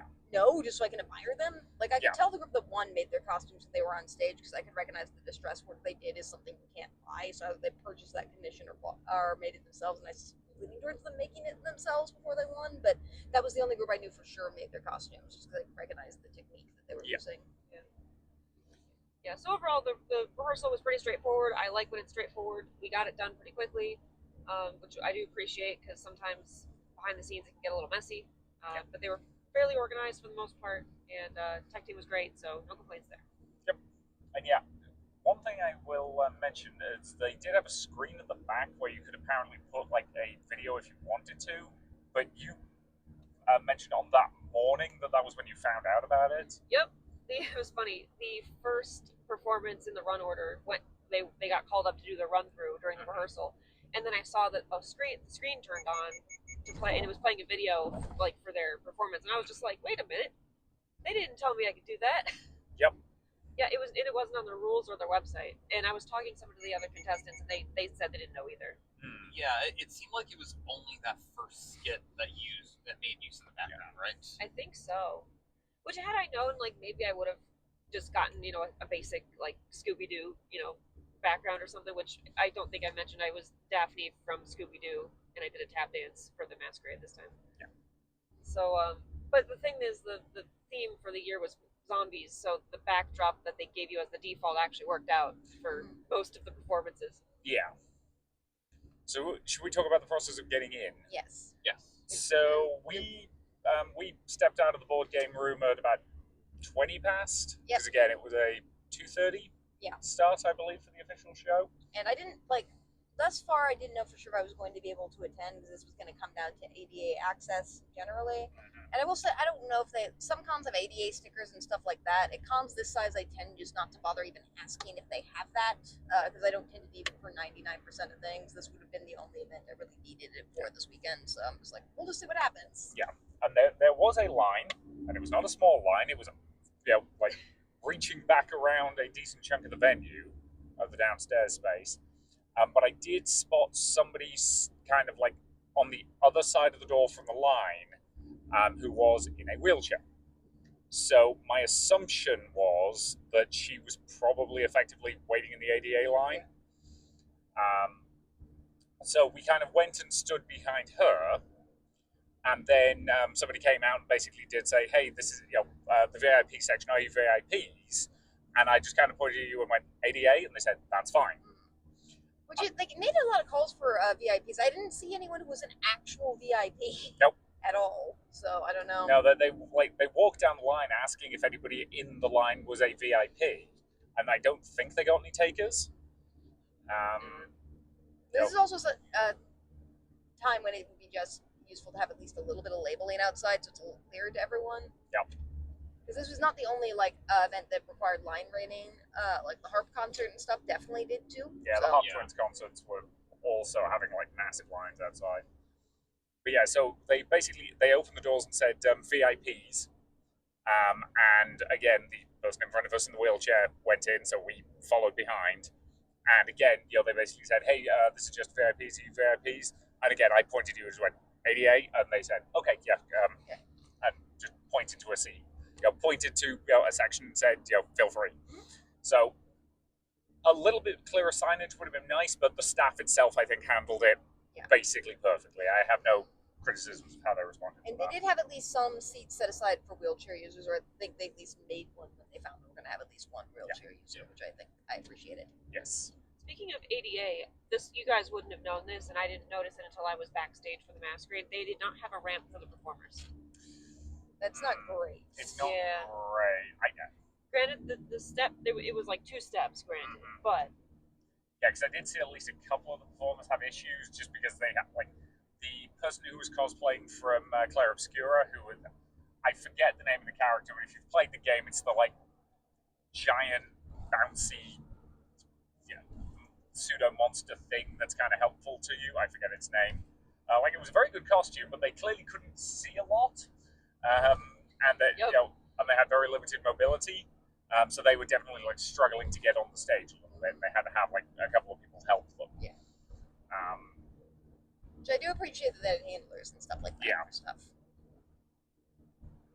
But yeah, I also don't know, like, maybe if they had issues with that, if they had, or they could have found a solution. I hope that they would have. Yeah. But like, it does suck when you have to ask for accommodation as opposed to have it granted to you automatically. Yep.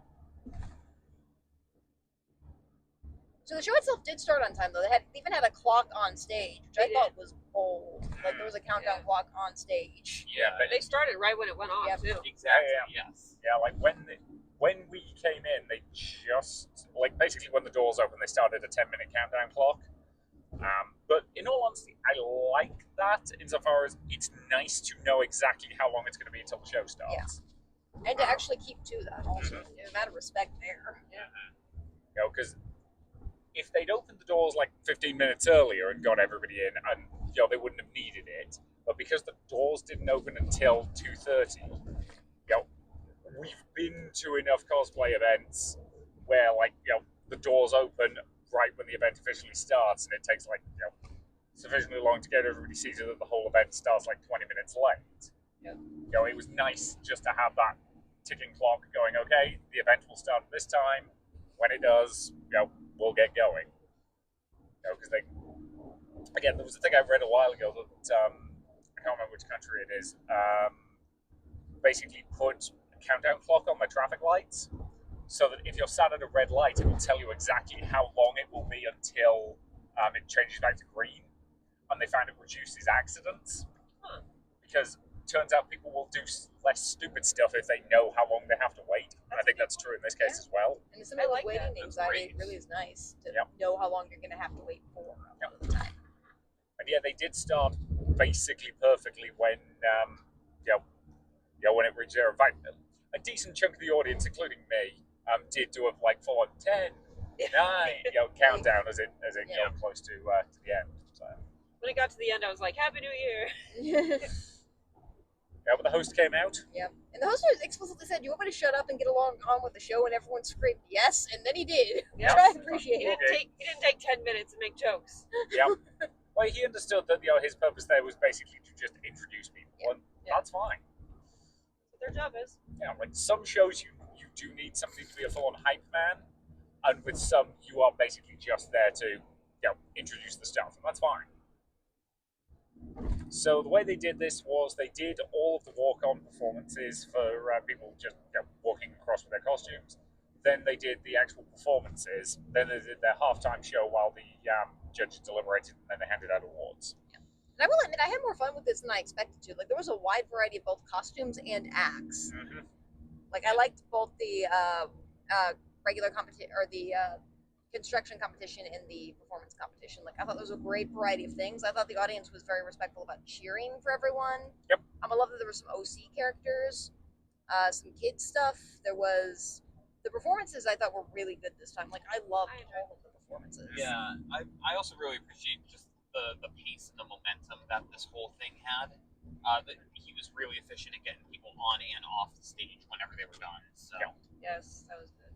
And I also noticed they were very helpful about like telling people who weren't quite, because they didn't do as much rehearsal as they should for I think the construction competition of where to go. Like if somebody missed a mark or something like that, they would direct them back to that, just so they could have that moment on stage for a little bit longer, which I appreciated. Yeah, I think there was only a couple where there was any vamping going on, and that was usually like that was, for example, the aforementioned Claire Obscura character, who it took them longer to physically get up the up the stairs and onto the stage, so he knew he had to vamp for a little with that person, but. No, for the most part, like it was clean, it was efficient. Like, and for the performance, I really admired the variety of skill sets that were on display. There were people who made props. There were people who edited their own audio. There were people who did really good dancing and stuff like that. And like, I liked the variety of skills that were on display during the masquerade part of it. It was really fun to see. I did too. Yeah, it wasn't just like 9 idle dances in a row, which we've seen happen at some conventions. Well, this is the other thing. I like it. Again, this goes back to the masquerade rules for this con specifically. They don't make you like submit a script and submit like all this stuff that you have to basically have to be accepted. You essentially have full creative freedom as to what you do, as long as you're not being offensive or racist or anything of that sort to any group whatsoever. Yeah. So. And usually what happens is naturally usually you get that variety of performances organically when you allow that freedom to happen. Whereas I know some other masquerades I've performed at, I will not name cons, they are very strict of what you can and cannot do, which I've participated in and have watched. If you watch those types of masquerades, it's the same style of performance every single time, and it's not as interesting. And so I think for a really good show, it's good to have a variety, and I enjoyed this show better than like some of the big ones that we've been to where you see the same thing. Yeah. I would agree. Yeah, I think a lot of shows had a problem with it just being exclusively idol dances for a few years, but one, I think we've moved beyond that, and two, now that we have idol dance competitions at a lot of cons, that's just become its own separate thing, so you don't really need to worry about that as much anymore. Yeah. I'm starting to appreciate the masquerades that allow full creative freedom, because then it allows me to do what I do best. Yeah. So again, this was well put together. Yeah. Once the last performance had been done, the judges went off to deliberate, and they needed to kill some time during their halftime show. This was a very smart idea. Like, I love That's this. halftime show. that's Yeah. fun. Yeah. Better than the one I did. Yeah. Because, like, we've done a lot of cons. Like, half the time they're just asking the audience questions, and it's just really awkward.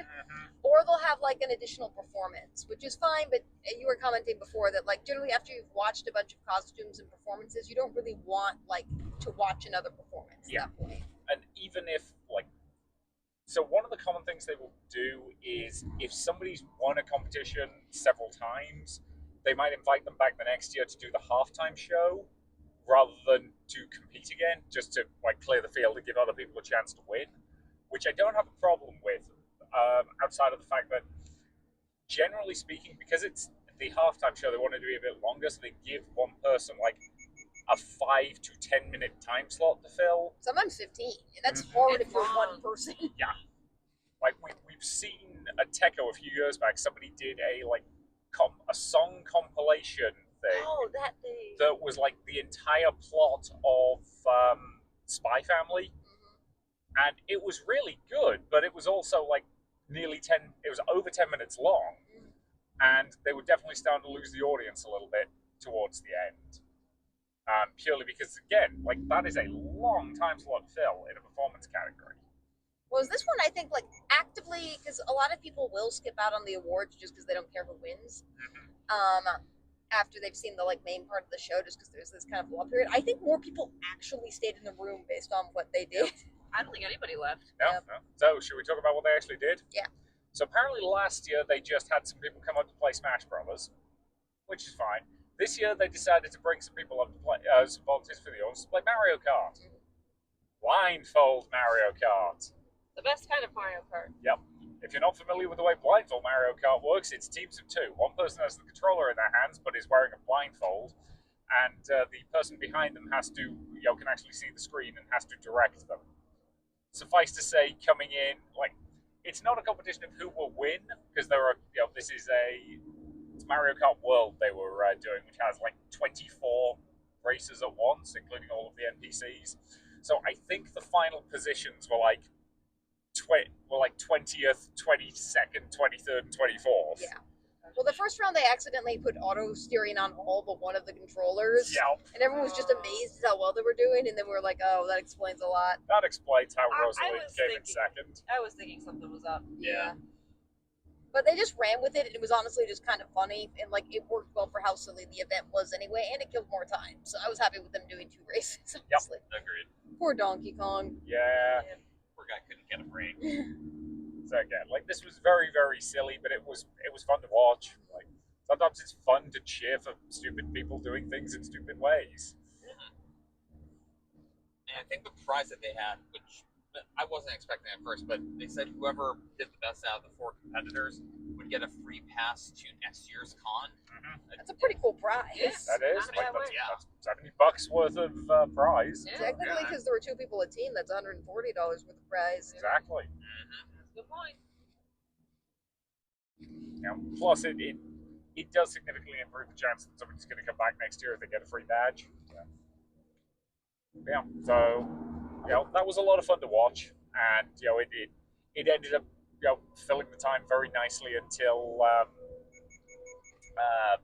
the judges were done. Yeah, and the judges, I will say, didn't take an ornate amount of time, which I also appreciated. They were ready to go, which I liked. They were.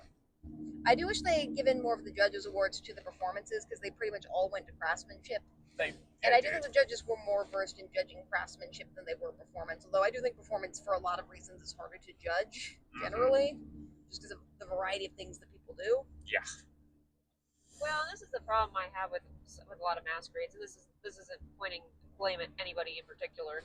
I think craftsmanship is considered to be the primary element of cosplay in terms of competitive stuff, and I think a lot of times performance is an afterthought, and so when they don't want to get a bunch of judges, they just make the craftsmanship people judge performance because they think they can do it.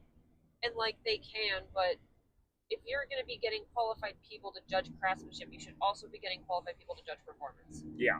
And I don't like when they have the same people do it unless they have qualifications of both.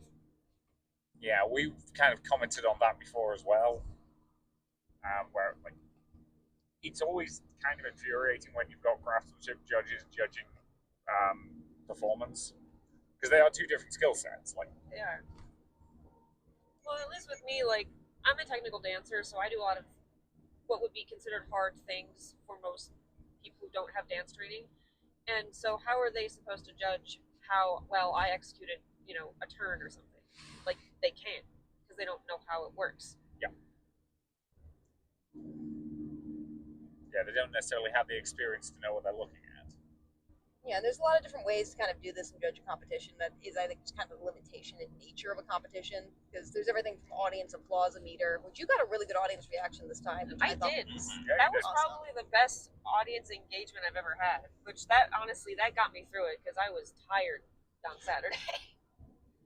So that was great. Yeah, You the did run audience- 8 miles and I- then do a dance competition and then later play dodgeball. So Yep. I mean, that sounds great. That sounds Yeah. fun to me. Yeah, no, the audience was definitely digging it. yeah. No, I was very It's happy good with to see. that. It was very. I mean, I was playing the nostalgia card a little bit, But it was fun. It fit It was the fun. con theme, and it was It did. really cool. And your dress looked amazing on stage under the lights too. Thank So it was like that sparkle dress. Yeah, you sparkled. Yeah, I saw those lights and I was like, yeah, my dress is gonna look good. Also, just I'm not going to say which judge this was, just to keep it ambiguous. But as a reminder, judges, particularly if there are people sitting behind you, do not be on your phone, even if it is for judging other competitors during a competitor's act. This didn't happen during your act, Bridget, but it happened during another competitor's act. Wait, Where someone was on their phone. they were on their phone, and I could tell because we were sitting right behind them that they were looking at who they were going to give awards to for the construction competition while somebody was performing, Oh, which is not heck great. no. And I don't mind calling this person out anonymously. because I feel like that is deserved. You should not be doing that. Yeah. Like, do it afterwards. That's Yeah, I not- did notice one of the judges recording the performances. That I thought was But okay that because I they weren't don't to have look back. that's Like, I do fine. think it's Yeah, fine that to I take don't have a pictures problem because with. you're getting a lot of information if you're a judge very, very quickly. Some of the judges was doing stuff like recording or taking pictures of the competitors, and that's fine. You need to Yeah. remember who's who. Yeah. It's going to be hard to do that after you've seen 50 people. So, Yeah. That's really rude to do that. Yeah. Especially if you're a judge. That's terrible. Well, thank goodness they didn't do it during mine, because I didn't notice that during mine. But Yeah. it did not happen during yours. For yours, they were wrapped with attention as they should have been. I was too. So, yeah, I thought I did a pretty good job. you did. I will say, considering I kind of threw the dance together the past few weeks, well, fun fact about the dance that I planned, I took a dance I did at Animate a couple years ago, put that at the beginning, and then I had another dance that I choreographed about a year ago, shelved it because I never did it for anything, and then decided to bring it back because I hadn't actually performed it yet, and so I had to like relearn it, and so it was a bit of a challenge kind of relearning it and putting the two together. And so considering I threw it together the past few weeks, I was very happy with how it turned out, but I don't think it was my best. But I was happy with how it turned out. That's fair. Fair enough. You're always your own worst critic. So, Yeah, no, I'm gonna watch the recording at home and be like, yep, that needs work, that needs work. But it's fine. it's like me when I'm putting on your makeup. Yep. And I tell you not to cry because if you cry, then it's going to come off. Waterproof makeup, though. Yep. For face paint, you don't want waterproof makeup No. because I need to get him to get it off in the shower easily because otherwise Yeah. it's going to get everywhere else. So. Yep. Yeah. Yeah, this was fun. I do wish the performances were highlighted a little bit more, but honestly, all of them were so good. My main complaint is just I wish they'd given out more performance awards. Yeah. They should have just done 3 judges awards for performance in addition to craftsmanship. Yeah, because what we ended up with was, like, of the 10 performers, 2 of them got awards. There was a runner-up and 3 of them if you include the best in show. Yeah. Oh, and I meant to say there were no skill levels for performance. Everyone was in the same division. I also noticed one thing that I think I might have noticed just as an OC cosplayer a little bit is there was a OC Link Zelda-based character that got a judge's award, and they were commenting that it was difficult to judge and kind of almost implied that they had to give them a judge's award, although they didn't say exactly that. I remember because that. they were Yeah. an OC character and they didn't have anything to compare it to, and I'm just like, Yeah. do you really need to compare this to tell the skill level of the construction? I don't think you do. That is weird, though. Yeah. Not too much, and I mean, yes, in concept it was an OC, but you're also talking about 2 characters from Legend of Zelda put into one. Mhm. It's partially that. It's partially also if you look at high level cosplays, they actually have to add more elements to the costume a lot of time that aren't even there just so they can get more points for technique. Yep. And they'll be like, yeah, this character technically doesn't have a beaded lining on their jacket, but I needed to show that I could do beaded lining on my jacket, so I just added that element. Yep. Which I do get, but if it's going to be a contest about techniques, I don't think character accuracy is necessarily always the best way to go. I like character interpretations a lot, and one thing I really did like about the craftsmanship portion of this competition was that they had a lot of people who did ball gown versions or Lolita versions of characters, which I thought was really cool. Yeah, Lolita Samurai. Mm-hmm. That was a great concept. I loved that one so much. I'm glad it at least got a judge's award. Yeah. It was so much Yeah. fun. That was great. And it was very creative because they took elements of Samurai in the Dropout set to be part of the costume, and I love that in terms of creative design. It's one of the things I've said I want to do with you at some point, and this is way in the future when we have time and money, is I would When's love that gonna happen? never. I would love to do a Caiaphas Kane and a Amelie Vale cosplay. And the thing about you doing Amelie Vale is there is no canon artwork of what Amelie looks like because she's a book character. There is a description in the book, but the book was also written by a dude, so she's listed as first appearing in an evening gown. That is as specific as it gets, which would give you free reign to do basically whatever you wanted. And would then just slap some Imperial Inquisition symbols in various places and job done. Whereas Kane, I know exactly what Kane looks like, and I could make that fairly accurate. I feel like Ohio's got some smoke in it. Yeah, Yep. a little bit. Yeah, It's not too bad. It's not as bad as it was when we left. Yeah. Yeah. Yeah. but yeah. So, but again, I have no idea how you would judge an adaptation of a book character for accuracy. Well, that's why steampunk cons are so good, because they have a lot of those types of OC cosplays, and it's a lot more interesting in terms of character concept, because you're not committed to accuracy a lot of the time. Very true. Plus, I will just say it, a lot of anime characters look very, very similar. They do. They do. They do. Like, are you this Yu-Gi-Oh monster? That's different. I will say, your friend who sometimes cosplays with us, because their costume is basically a schoolgirl uniform, they're mistaken as so many other characters other than the character they're cosplaying. There's a character from DokiDoCon that has a pink sweater. Yeah. I know our friend has been mistaken for that character multiple times, even though she was in a Taya cosplay. Yep. But yeah, so, and again, that is an issue anime has. But, yeah, again. People have mistaken me with my cosplay from Yu-Gi-Oh! Like, people think I'm Alexis from Yu-Gi-Oh! GX. Which is interesting, because their colors aren't quite the same. They're similar, but they're, like, if you put the characters side by side, they don't look similar at all. Hear me out. What if I make Lolita Tristan? We do need a Tristan. We do need a Tristan. No Yugi, though. No Yugi. No. No Yugi and no Kaiba. No Kaiba. But yeah. So no, overall, I do think this was a very good Masquerade show. Like, again, I would have liked a few more awards for the performers, because again, the performers just did a really great job. But yeah, overall, like, really good show, I felt. And it was done pretty quick. Like, we were out within 2 hours. Yeah. Which is how they should be. Yep. Take notes, people. Yeah, I did not feel my energy flag during that entire thing once. Like, even the halftime show was great. Like, the pacing was amazing. I felt like refreshed afterwards. It didn't feel like I was sitting there for hours on end. Well, that's the problem with a lot of the cons that are so large. I think it's like they take pride in, like, having 3-hour-long masquerades, and I'm like, why? Like, no one cares. No one. We live in the social media age. People can't pay attention for more than 5 seconds. Why do you think they would stick around for 3-hour, 4-hour masquerade show? Yeah, again, there's a reason why GalaxyCon splits theirs into, like, separate shows. Yeah, for all of their faults, I really do like that they do that. It gives everyone a chance to shine. You can see the elements you like, and they have, like, 3 completely different types of shows. Yep. 4, technically, if you count the Sexy After Dark one, which is fun. Yeah. That is the one thing that GalaxyCon does right, I will say. Yep. Because again, it gives you options. And then if you don't want to watch one thing, you can watch the other thing. Yep. Right. Because again, some people don't really care about the performances, and they just want to see people walk across stage in cool costumes, and some people don't care about the walk-on, they just want to see cool performances. So, yeah. I think for the smaller cons, it makes sense to have them together. Yeah. But like for the larger cons, there's nothing wrong with splitting them up. Yeah. But they don't. Right. So what did we do at that point? I think Bridget went to go change, and we wandered around for a little bit, and then we went to go eat. Yeah, that's when we got Food. Yes. Best part of the day. I needed food after that. Yeah. So we went to one of the restaurants that was just in the Radisson. I also want to compliment you from your Daphne to Mai cosplay, because you kept like a lot of the same pieces, you just kind of maneuvered them around. It was really cool. Oh, thanks. Yeah, it was funny. The colors were very similar, so that kind of made sense. Yeah. But since you guys were doing the Yu-Gi-Oh cosplays that day, I was like, well, since I'm done with Masquerade by 4:30, I'll bring my Duelist Kingdom outfit and put that on, afterwards. Yeah, we did mention,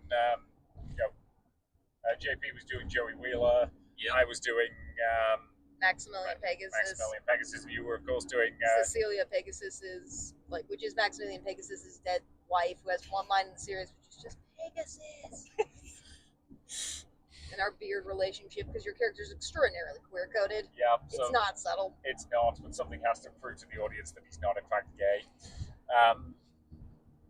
So yeah, and that's always a fun one to do, especially as a group. Yeah, it's fun. Oh yes. And we need to figure out some more group cosplays we can do. But, You ever watch Ruby? There are plenty of characters you can cosplay from that. yep. I still think that, given that one of the things JP's working on is a Nightwing cosplay, we could definitely do like a whole DC group. I'm down for Big that. DC work, and yes, Yeah. I am dipping my toe into the Craftsman circuit, and that is the current costume I am working on. Yeah. I recently completed a prop, the Gokai Sphere from Gokaiger/Power Rangers Super Mega Force. But I will be working on trying to complete a full set of EVA foam Nightwing armor to hopefully bring to a cosplay con this year. But a DC cosplay, Yeah, I'd be down for that. yeah. I mean, one of your retired looks, Rich. I know you do a retired Black Canary. Yeah, I did Black Canary a few years ago. If I do it again, I would want to maybe do something different. Like, it was just too basic for me. The one that I had, I want to maybe do a different style for it. But I'm doing Zatanna at some point. Just have a dance prepared for it. Zatanna would be fun. Yeah. I also want to do Artemis from Young Justice, like the animated show. I like her a lot. I mean, I can knock up a pretty easy Clark Kent. You just get the, Yeah. you do the classic thing of the shirt, the jacket, and the glasses, and maybe the hat, and then you just have a Superman T-shirt on underneath. Perfect. You almost got bullied into joining the Clark Kent look-alike contest. Yeah, I did. Fortunately, they had more than enough entries. Several of whom actually tried very hard, so I'm glad I didn't. If I get bullied into that one, because that was a fan expo. That one ended up starting like 40 minutes late, just because they were like. They really wanted all the people because that year, because Fan Expo always tries to have like a stick, and their stick that year was all the Supermans were there. Like a bunch of different actors who played Superman were there. Yeah, they had like 4 different past Superman actors. So they made them all come down so they could get a photo with the Clark Kent look-alike contestants. And they had to have like massive amounts of security around them to have them do that. They weren't even judging the contest. They were just like there for 2 seconds to take a photo and then leave. And it took them like an hour to get that set up. Yeah, but to be fair, the one guy who dressed up as Tom Welling's version of Clark from Smallville clearly adored having that moment to actually like say hi. And I think Tom Welling actually really liked the fact that there was somebody who'd gone as his version of Clark. Yeah. But yeah, so it was very much just a case of again. But yeah, like that's one thing I could maybe do. But we'll talk about potential DC costuming at some point in the future, because we'll once again getting sidetracked as we always do. Yes. We make that a whole nother like side episode, like cosplay group cosplays we want to do. Yeah.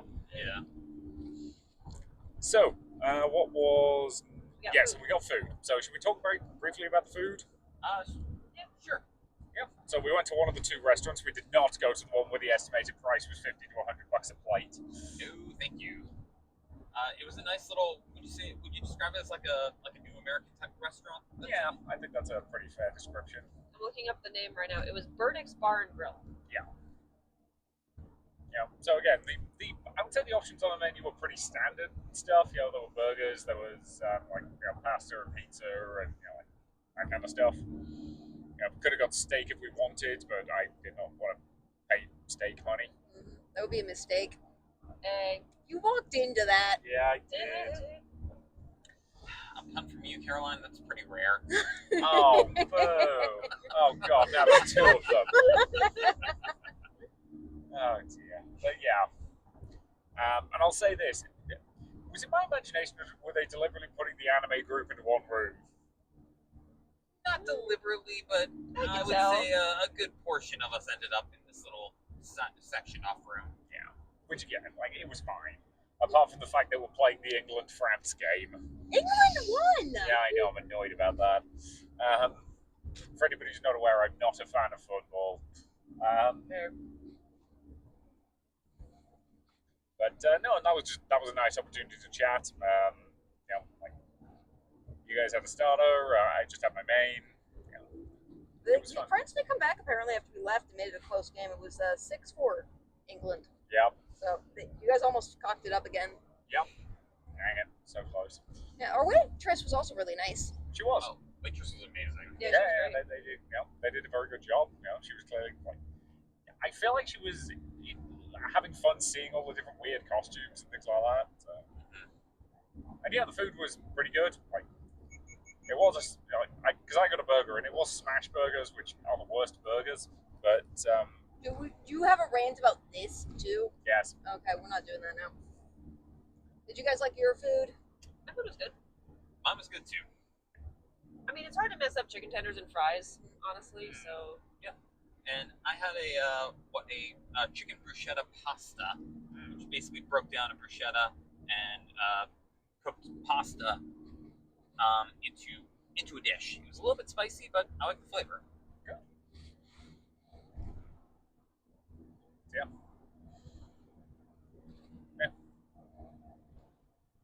Yeah, again, and once again, it was just nice to have a bit of time to like relax and talk and like discuss the masquerade. I think is most of what we talked about during that break. Usually what happens after Yeah. Masquerade, we have to pick food. Yeah, it's good to have some time to decompress and talk. Yeah. So let's face it, any time to relax at a con is well earned and well needed. Yep. So yeah. So what do we do after we eat? There was a 6 o'clock panel we wanted to get 6 to, o'clock. I think. Was that Halloween, Jeff? Family Feud. Halloween Family Family Feud, Feud, yeah. yeah. Yes. So this one was a little bit of a mixed bag in some ways. Like, it was well planned, The questions were well planned and well paced. yes. I do think the host needs a little bit more like stage presence and possibly an assistant. Yes, an Yeah. assistant would have helped. Great. But the other thing was, I feel like they were fighting the room a little bit. Yeah, I don't think this was just on the host. I do think they did a good job prepping and planning. I do think they just, might What? need a little bit more help from like rooms and microphones because they were a pretty soft-spoken person. I think it's just the execution of it was, on the presentation side needed some work. Yeah. But just mostly based on the fact that the front row, which is where the contestants were sitting, could hear fine, but anybody behind the contestants would have a hard time hearing what they gave as an answer. Because again, like one of the fun things about Family Feud is every time somebody answers, you get the crowd doing the good answer, Yeah. and there wasn't much of that going on because half the time people couldn't really tell that the contestant had even answered the question. Yep. Yeah. They also did do like fast money at the end. Is it fast money in Family Feud? Fast cash or Fast cash? Fast money, Yeah, but fast it money. was confusing because we participated in the first game against a team. Yeah. And they had 15 questions. They asked us if we wanted to stay in or trade out at that point. Both teams elected to trade out just so we could get more people up because I think it's clear from the fact you can't really hear the fun of this panel. I think is actually playing the game as opposed to watching the game be played. It's just less fun. We also won, so that's cool. But yeah, so at the end they kind of said, okay, can I have the winners back up? And like we got held up for a second taking some photos, and then by the time we got up, like she clearly already explained what was going to happen. I couldn't get close enough to her to ask, very easily what was going on.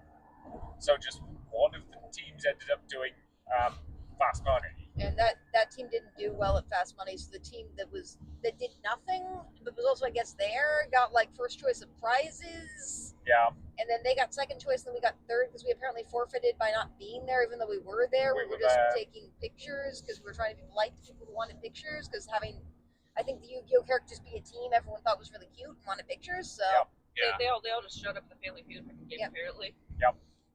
So yeah, the ending in particular ended up being a little on the chaotic side, which I think was just, at least in part, we couldn't hear any of the instructions. No. Mm-hmm. Even when we were getting a picture taken, I was trying to listen to what she was saying. I could not hear anything. Yeah, I was confused too. Yeah. And like in all honesty, I think they should have just had somebody volunteer to play Fast Money and then just give everyone prizes at the same time because Agreed. Or just not even bother with the fast money round, given that they had 3 teams. Yeah, that would have just been weird. Well, even I think I was watching them do the fast money, and it was really, really hard, I think, for the people playing because they only got like 20 seconds. And you had to wait for the person, like the host, to read the name, blah, blah, blah. And I remember like at some points she would kind of fumble her words as she was reading it. Yeah. And you only had 20 seconds. Yeah. Which again, that's practice and experience. Yeah, I know it's like you gotta start somewhere. Yeah, I think it was a good first attempt at this. I just think it needs a little bit more structure. They also had somebody up there to just keep track of the scores, so they didn't have to, which I honestly think was a smart decision. So they didn't have to keep track of the scores. It kept the game moving faster just by having a volunteer basically do the scoring for them. Yeah. And I also actually like that they did Fast Money without the double or the triple rounds, because the double and the triple rounds are so lame because you can get more points and still not win just if you happen to lose the triple round. So I tend to like it better. Yeah. I thought we played well as a team. We did have the advantage of we all knew each other. We did have one person join our team. Yep. Because it was teams of 5, so we let a person join. But they were super nice. Yep. But I think as we all knew each other, we had a bit better coordination than most of the other teams. So Yes. That's gonna happen. Also, some of those surveys are BS though. yeah, Like not on the host at all. Yeah. But, And the one thing I do appreciate she warned us about was the fact that the survey was 3 years old. yeah. Which was useful to know because one of the questions was name a famous vampire. Dracula was obviously the top answer, but the rest of the board, like I probably would have guessed Astarion if I hadn't known that the other board was 3 years old. I mean, I thought Alucard should have been on there. I'm just saying. Yeah, no, I'm with you on that. Fair enough. Yeah. But it was nice when you get ones that no one got. Like I got Count Chocula. Actually, I'm surprised I didn't think about that one because I knew about that one. And I thought of Lestat. And I thought of the Count from Sesame Street. Which was on the list. Yeah. On the Yeah, list. This is a good one. I Good do job, wonder how team. many of those people were just being contrarian though, because if you fill out a survey that just says name a vampire, everyone's gonna put Dracula. Right. You're only not putting Dracula if you're trying to get into more obscure answers. Yeah. Right. And again, there was at least one person that everyone was like, "Who the heck is that?" Yeah, there was one answer that had one person on the survey answer it that I think was Barbosa or something. Oh yeah. So I don't I don't remember know. what it was, but I felt like it was Colin somebody. Yeah. Edward Cullen he's from Twilight. Yeah, there was He was Edward second on the Cullen, list. but I feel like there was a Colin somebody who was the 1 point answer. But anyway, whoever it was, but yeah. So yeah, like again, the questions were well put together. You know, for the most part, it worked okay. It's just that they definitely needed to have a louder microphone, and you know, like it would have been nice to have the panel set up in such a way that the audience could see and hear Yeah. the contestants a bit better. Yeah. But again, that was more of a limitation of the room than failure of the host. Yeah. So yeah, because of the chaos that was happening with the prizes, we sent you guys along to get spots for dodgeball while I waited in the room to see if they had plush as a prize because plush is my thing. They did not have any Well, plush. like you were like scoping out over the people because the people who were like got first place were taking forever choosing and they did not have plush. So Yeah, I was like, I basically said, you know, you would like, you know, you were trying to get to stay, and I just looked at it. There's no plush on that. yeah, I table. love that I didn't even say that was why I was staying, and you just looked at it and told me that because you were just like, But I know you. Yeah, I was just like, there's no plush on that table. And I went, okay, fine, let's go. Yep. Yeah. They did have some Funko Pops and some things like that. Yeah. Although I maintain Funko Pops are like basically like no one buys a Funko Pop. They're like the strawberry candy of like collectibles. You're just giving them to people. Yeah. They used to be huge. Not anymore. Well, again, I think they've run into the classic problem of just there's too many of them at this point. They have deals with everybody. Yeah. It's the same way that, like, when I was a kid, Lego Star Wars stuff was so cool. But now Lego has the license to goddamn everything. Right. Like, it says something that I wanted Lego to get the license to do Star Trek stuff forever. And now they've finally got it, because we've got the Lego, the Enterprise D in Lego. You know, it's official. And I wasn't that excited to get it, because it's just like, yeah, Lego's added another thing. It's just another one. Like, I miss when they did their own original IPs. I miss Alpha Team. Well, we are getting Lego Yu-Gi-Oh. Of course we are. Only one set, I think, for now. Yeah. I don't think they've announced which one yet. It was like a people submitted like ideas for it. I think. Right. Yeah, they do that a lot these days. But yeah. I mean, I still personally long for the days when Lego Exo Force was a thing, but I digress. Rock Raiders. Rock Lobster. But yeah. And then, of course, the monstrous law insanity that is Bionicle. Okay, no, Oh, too yes. geeky. What's that? No. We'll make a separate podcast for that, Richard. You Yeah. guys can have Yeah, we can talk Bionicle. Yeah. Oh God. Okay, I need to understand how many podcasts there are about boys that are exactly your age talking about Bionicles. The fact that there's more than one is already saying something. Yeah. Hey, we had a good childhood growing up. That's all I'm gonna Yeah, say. that's yeah. I just remember the ads for the toys on Nickelodeon, like Yeah. the commercials. I remember those for it. Yeah, I didn't see them on Nickelodeon, but I agree with you about some of the adverts for the toys. They really were trying to make things appeal cool to like boys. Like Beyblades had this whole arc of making Beyblade. top spinning like things that were cool to boys. Yeah, I mean, they still have Beyblade tournaments at conventions. That should say something. we've been to a bunch of Yeah. them. They're actually quite fun. So, It's outlived Crossfire, whatever the frick that was. yeah. Okay, that's a callback. Well, speaking of making things look cool to boys, dodgeball. Yeah, it's Yep. well. Nice Dodgeball. transition. Nice pivot. Good job. Thank you. Good segue. So, Dodgeball was originally scheduled to be outside, but it explicitly listed on the schedule moved to the movement room at this time at 7 p.m. Due to weather. Granted, the smoke cloud had mostly cleared by that point, but I don't think when they made the change they knew it was going to. And in all honesty, it was probably still a better move to move it inside. So I don't have a problem with doing that. I think they made the right call on that one. So this was another team event. Rules-wise, it was dodgeball. Run up, grab the balls, back up, start throwing them at each other. If you get hit with a ball, you're out. That's how it was supposed to go. Yeah, They did change the rules several times, kind of randomly, and like with most of the games, seemed to selectively enforce them. I just remember there was the one team we were watching where there was a girl who clearly got hit twice and she didn't go out, Yep. and they didn't catch it, Yeah, they ended up winning. and they ended up winning. Which that's like, it's not a big deal, but I was like, I kind of got miffed at that. Yeah. Yeah. It's like, really? They were also, I don't want to say they were sticklers about this, but they were really adamant about only resuming play whenever they said, like, resume play. I think there was at one point where someone started, we paused the game at one point for them to either explain rules or take counts of whoever's still in.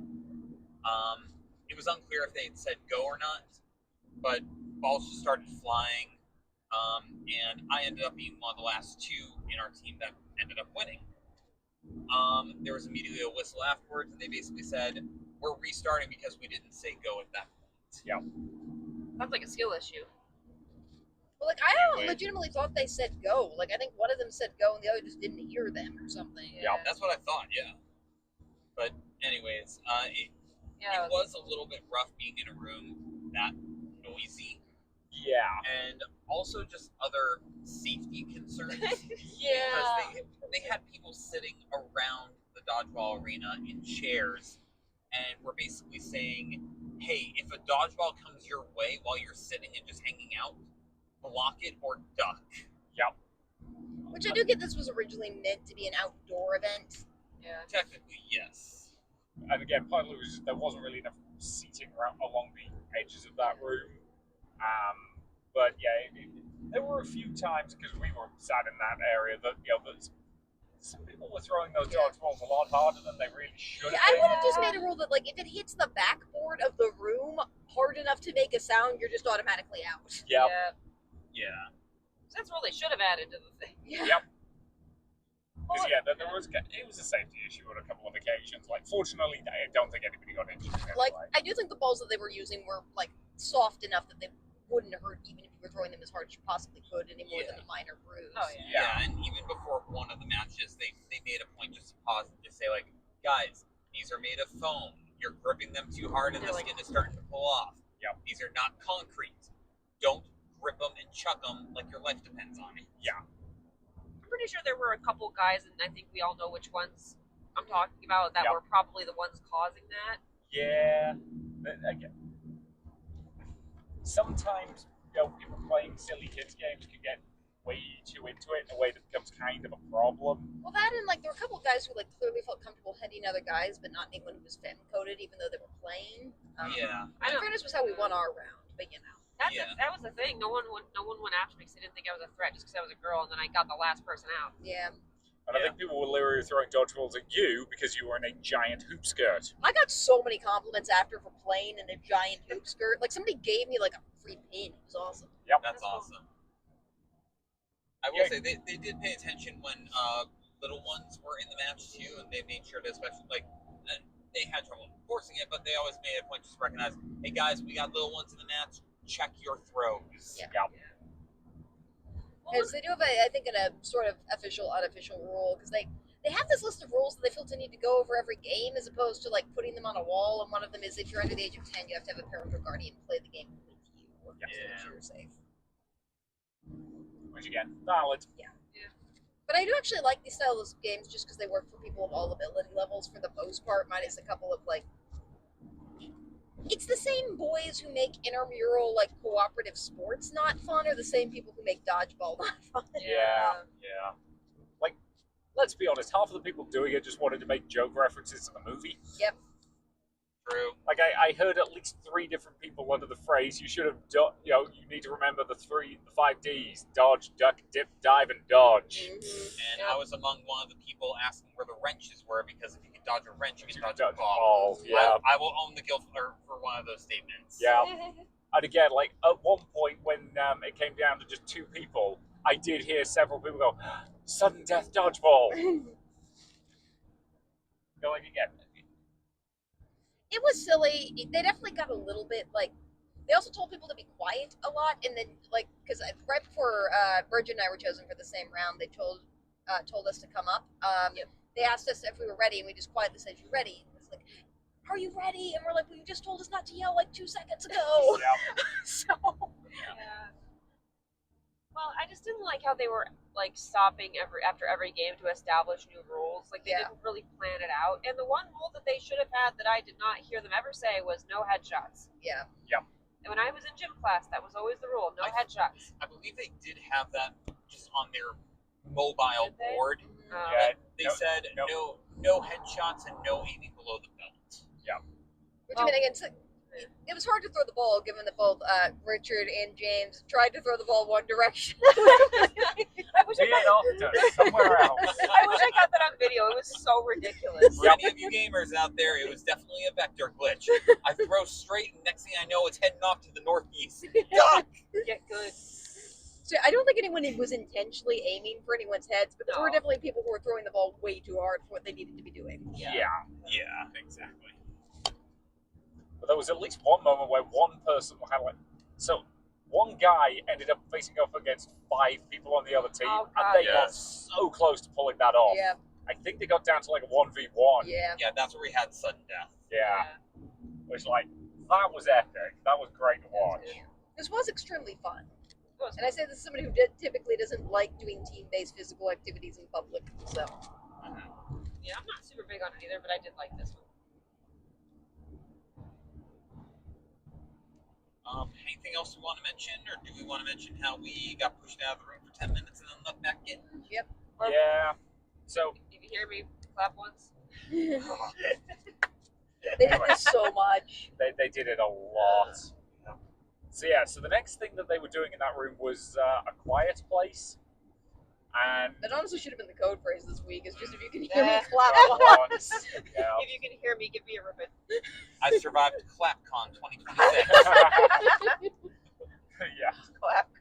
So they kicked us all out of the room so they could set up for a quiet place, and then when we came back in, literally the only thing that changed is they collected the dodgeballs. And replace them with a couple pool noodles. So Yep, which they were the ones holding Yep. the pool noodles. So I don't know what the goddamn point of kicking us out of the room was. But yeah, so we took the opportunity to go quick bathroom break, quick grab some water, and then go back in. And then the rules for a quiet place are pretty simple.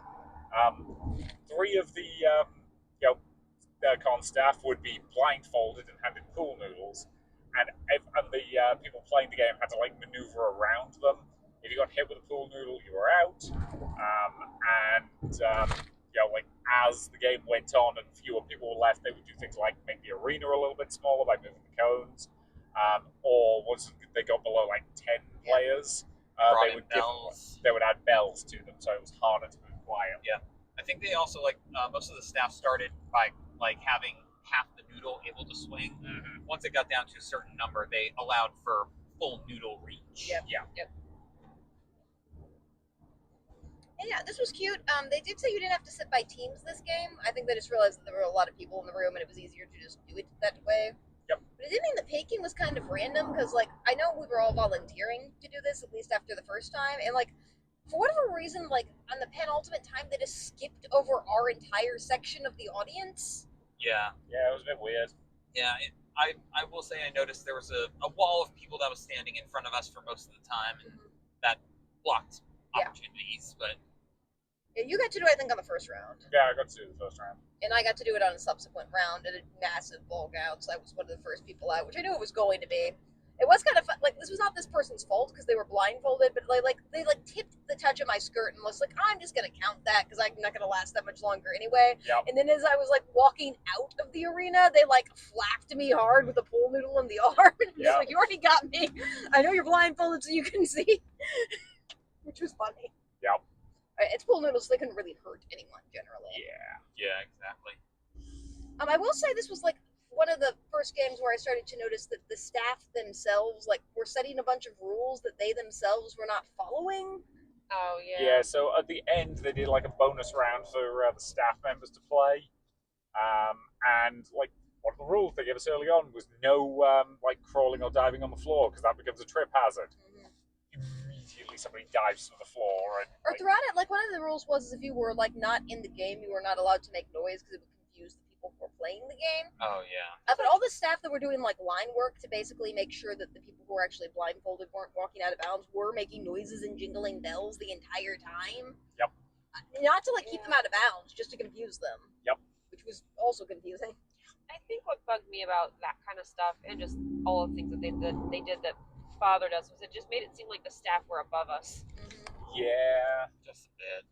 which as I say, it comes back to that comment I made about the if you can hear my voice clap once thing. Like Yeah. it felt like we were being infantilized a little bit at a few occasions. It's never feels good. No. Like this was still fun. I don't think I liked it quite as much as Dodgeball, but it was still kind of fun to watch. Yeah. But again, it also ran into the issue of just the size of the room. They were pushing up against, like room overcrowding issues in terms of because they needed a decent amount of space to actually just play the games. But I don't know what the solution to that would be because I don't know if they had a larger space they could have done it And in. it is a little unclear to me how many of these events were originally supposed to be outside. Yeah. Because I know Dodgeball for sure was, but I don't know if any of the other ones were. Yeah.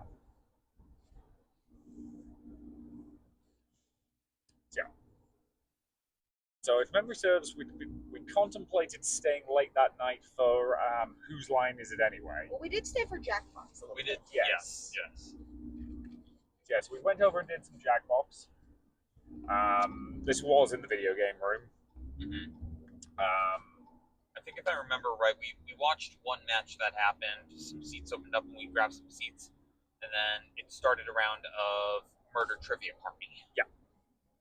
Which I had somehow gotten myself into the main eight that were playing that game. Yep. Yeah, the audience was turned off for this one for whatever reason. Yeah, I wasn't sure why. Because the audience can't play Trivia Murder Yeah, Party. it's actually kind of easy an audience game for them to play. You're still going to answer the trivia questions. Yeah, exactly. And I've seen the audience win before. It's always hilarious when it happens. So yeah, this was in the back of the video games room. They had a couple chairs. Like I will say I like this setup because a lot of times for like tournament style video games they don't have any chairs at all. This at least had a decent amount of chairs. Yeah. Yes. And I liked the screen that they had set up because it had the Jackbox thing. Then it had clearly stated because how it worked is they were doing regular Jackbox from 8 to 9:30, and then there was a half-hour break, and then at 10 they were doing 18 plus Jackbox, and they had all that information on the screen. Yep. And they had a Wi-Fi that you could join only if you were joining the game. So if you had problems connecting to the Wi-Fi down there, you could connect to the regular Wi-Fi. Yep. Cool. Yeah, I think accessibility for the game was definitely good. It would have been cool to have more of the audience involved with certain games and such. I know there was audience participation in earlier games, but not ours. I thought they handled that part pretty well. Yeah. And they were playing TKO, which is my least favorite Jackbox game, but a lot of people like that one. So Yeah, right. Yeah, I've played that one before. It's okay, but I'm not my favorite. I tend to like Quiplash, Trivia Murder Party. My favorite for cons is actually Bracketeering, just because that game takes 16 people, so you can play. A lot of people can play that one. Yeah. And it's also incredibly easy to play, so you don't actually have to be good at literally anything to play it. Yep. Right. If none of us have it, I should get the Jackbox party pack, and then we can all play sometimes. I think Got it. we have a lot of fun inside jokes. Yeah, we've got a bunch of them. We have all the odd numbered ones because there was a humble bundle for charity that did the odd numbered ones for whatever reason one year. Yeah, we've got a decent selection of Jackbox games if we ever want to do them at some point. Yeah, Oh, that's fun. hey, Jackbox games night and/or movie night. Let's see what happens. Yeah. Make all the Yu-Gi-Oh cosplay inside jokes. Again, at some point we'll have to have you guys over to the new house. Yeah, we let it go. Whenever it's ready. Yeah, like no rush, obviously. Yeah. Whatever you guys want. But yeah, I think that was the last thing we ended up doing before we walked back to the Airbnb. Yeah, again, we contemplated staying for either Adult Jackbox or the Whose Line Is It Anyway panel. But both of those were going to be going until close to midnight. And one, we knew we were walking back to the Airbnb. Two, we knew we had a relatively early start on Sunday. Plus, we had to pack up the car. We had to pack up the car. Yep. And three, with the best will in the world, we knew that Whose Line was going to be the same, it was the staff of the con running it. And we've commented before that there are two kinds of people when it comes to running a Whose Line panel.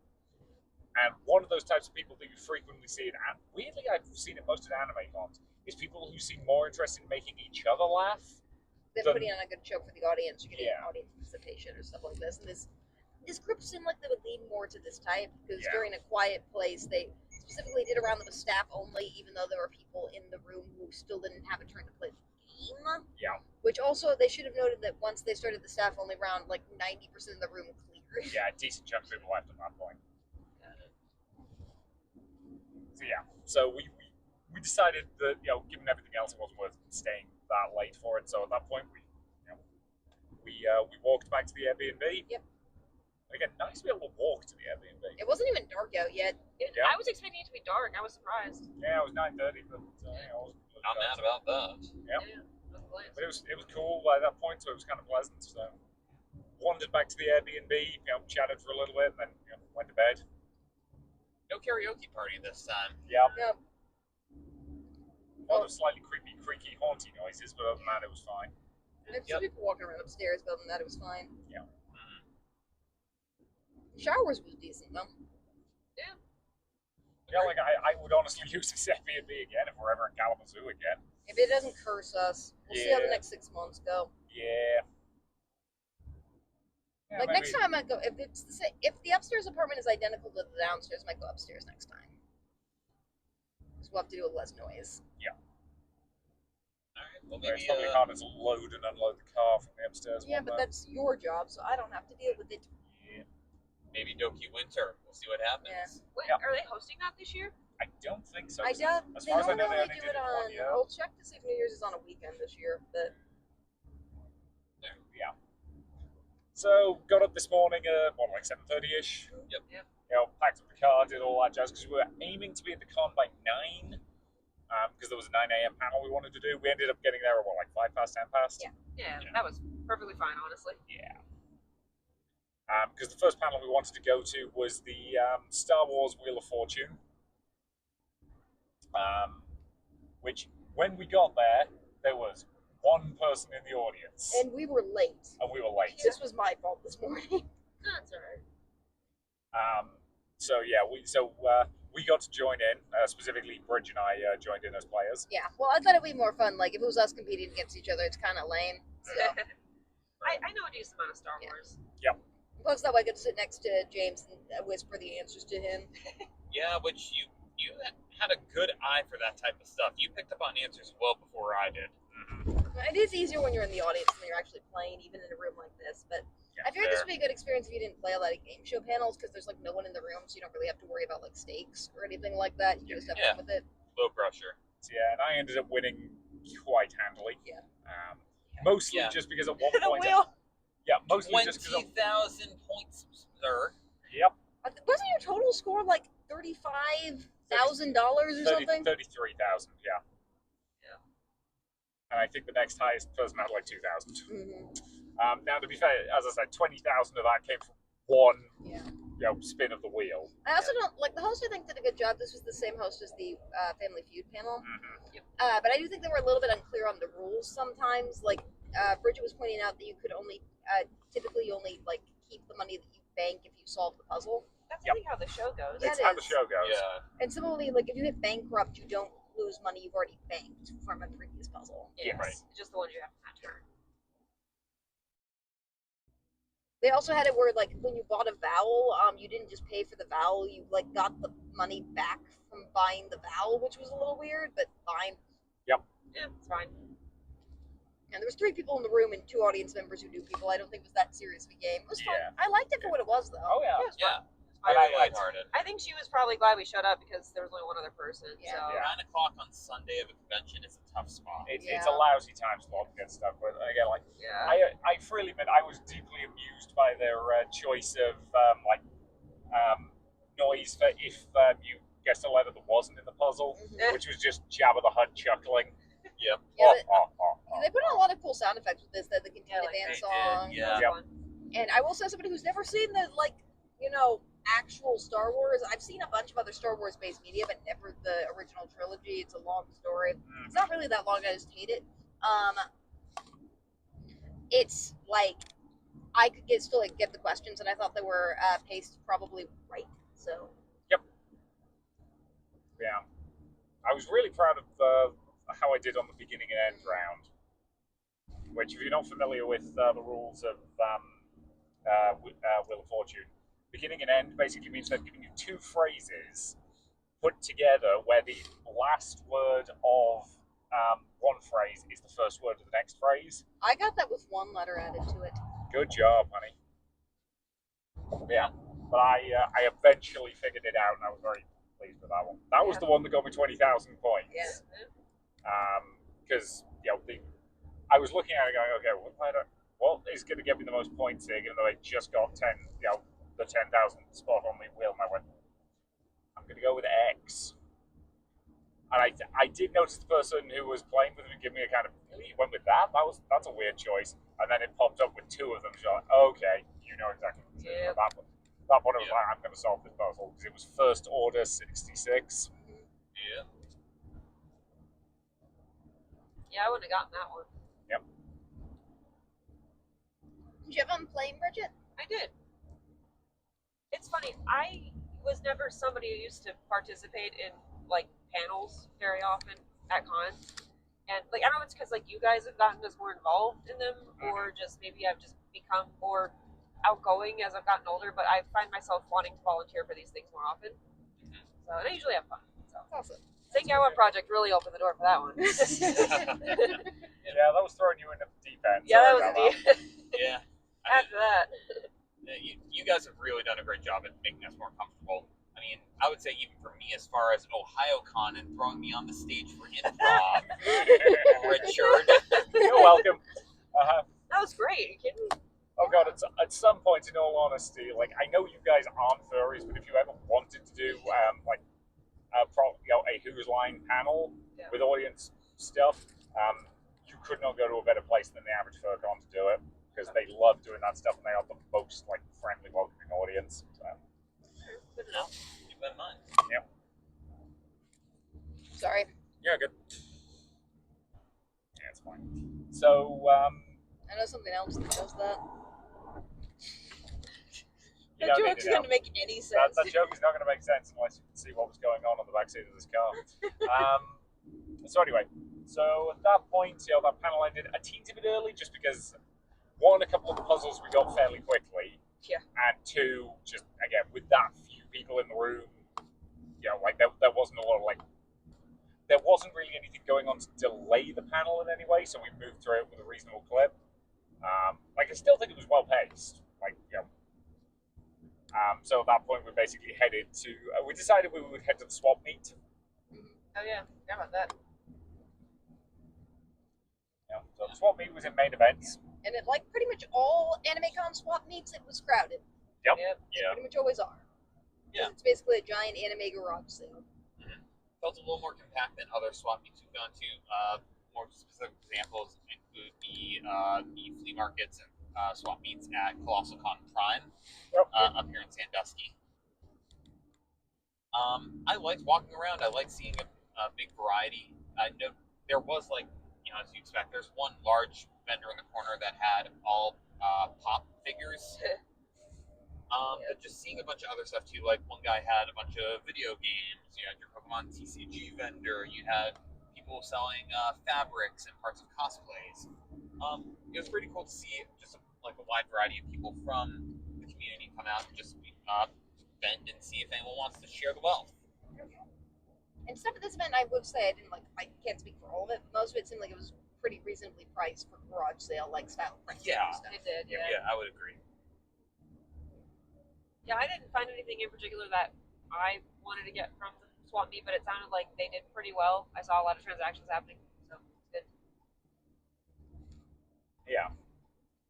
And again, like we've commented before that sometimes, you've seen people trying to sell like a used plush for like $40 at a con. I did not feel like there was any of that here. I felt like stuff looked fairly reasonably and fairly priced. Looking at you, Colossal Con East.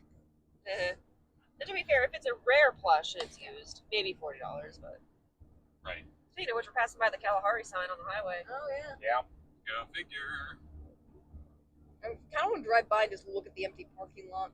I've been wanting to go, like when it's not Colossal Con, just to see it being empty. I've been by once for work. It's Dead. sad, is the best way to put it. Granted, it was there years ago for dance competitions. If you want a insider's tip on something highly specific, if you want because Build-A-Bear sells out a lot of their plush, go to the Kalahari Resort Build-A-Bears to get rare plush that they sell out of quickly, because they don't tend to sell out there just because no one actually gets them there, because no one goes to the Kalahari to go to Build-A-Bear. Okay. So you can get a lot of Didn't think plush about there that's already sold out other places, which I've done multiple times. Don't tell the scalpers. Yep. Well, if any of them are listening to the podcast, please disregard. If a Build-A-Bear scalper is scalping by listening to this podcast, I- honestly, Yeah. I respect the game at this point. Maybe we should just add that to the YouTube tag, like Build-A-Bear scalping. And it's been like 3 hours. Do you think they listened to 3 hours of the podcast to learn about Build-A-Bear scalping? Yeah, they're probably just getting AI to listen to us and, Summarize it. yeah. Good luck with that, future robot overlords. Don't get me started. Okay, where were we? So we Anyway, went to the swap meet. I don't think we both kind of just did kind of a lap of it pretty quick. Yeah. And then I think we went back to the tabletop room just to hang out because we had kind of an hour off break. Yep. What was that game you taught us? Dixit. Dixit. Dixit. Okay. Yeah. So Dixit, if people listening haven't played it, is a game about like weird interpretive dream art style cards, and you're basically just giving clues to help people figure out which card you put down. But not everyone, so they have to be obscure. It's basically a game about being obscure and cryptic and finding funny clues. So Right. I mean, you can put in there like interpretive. Like I think one of the words that you used, Richard, was perseverance. Yep. But then you can also dig into like other insider jokes in the group. Like for instance, one of the ones I put in there was my craftsmanship career. Yep. Which again, you can take that in any direction you want. Exactly. I put just my vibes, which was interesting to see what you all thought of me. Or I put grandparents for one. And the card I played was a guy trapped in a snow globe because we'd been making Yu-Gi-Oh references all morning, and I was thinking of Yugi's grandfather stuck in the TV. Should have After his said soul has been Yugi's stolen. grandfather instead of Yeah, I know, but that would have been too much of a clue. Yeah. Fair enough. I think one of mine was how I feel about cosplay masquerades. Mhm. Yep. And you could have gone one way or the other way with Yeah, that we one. really went through the gambit of emotions on those. Yeah, that's the thing. If I'd had the ballet shoes card, I would have played it then, but I literally drew it straight after you said that. I'm like, god dang it, this one would have been perfect in the last hand. Yeah. Totally. That's how we got to play tabletop therapy. Yep, that's barely a joke, actually. So we did that, and then we did that for again about an hour, and then we headed over to once again the movement room for what was the Red light, green light. red Green light, light. green light. Red light.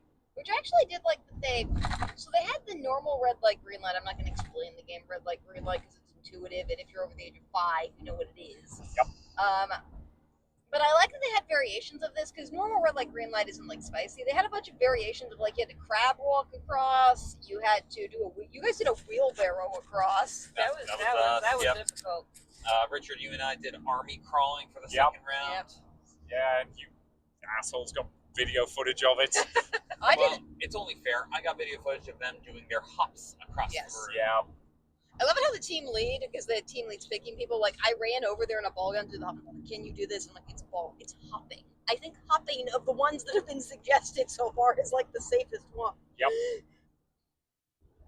Because some of them, they're definitely were ones that I think if you had certain cosplays would have been kind of hard to do. Because I know that Bridget, you didn't want to do some of them because they might ruin your cosplay and stuff like that too. Yeah, if I was wearing a different cosplay, I would, depending on what I was wearing, I would do it. But like some of the floor stuff, I'm like, I'm wearing a white corset top. That's not gonna fly. Yeah, and also wedge boots, not gonna work. Yeah, well, I took the boots off for some of them. Okay, fair.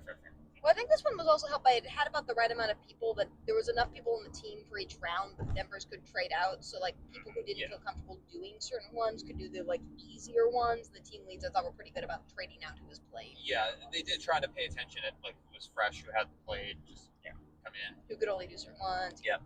I will say they did try throwing alternate colors in, and that just got confusing after a Yeah, while. like again, if you're doing red, light, green, light, stick to red and green. You don't need to add yellow, and like you definitely don't need to be saying purple Or gray. or blue. Gray light, make it sound Gray. like green light.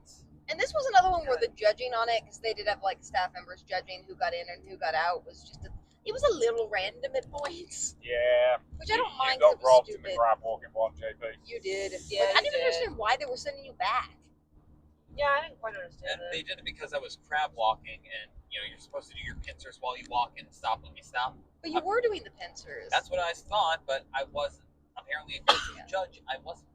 It was Oh, also, you were doing it. yeah. It was also unclear to me like how much you had to actually flinch to go back. Right. Are you sending with video footage? Yes. Thank you. Have fun.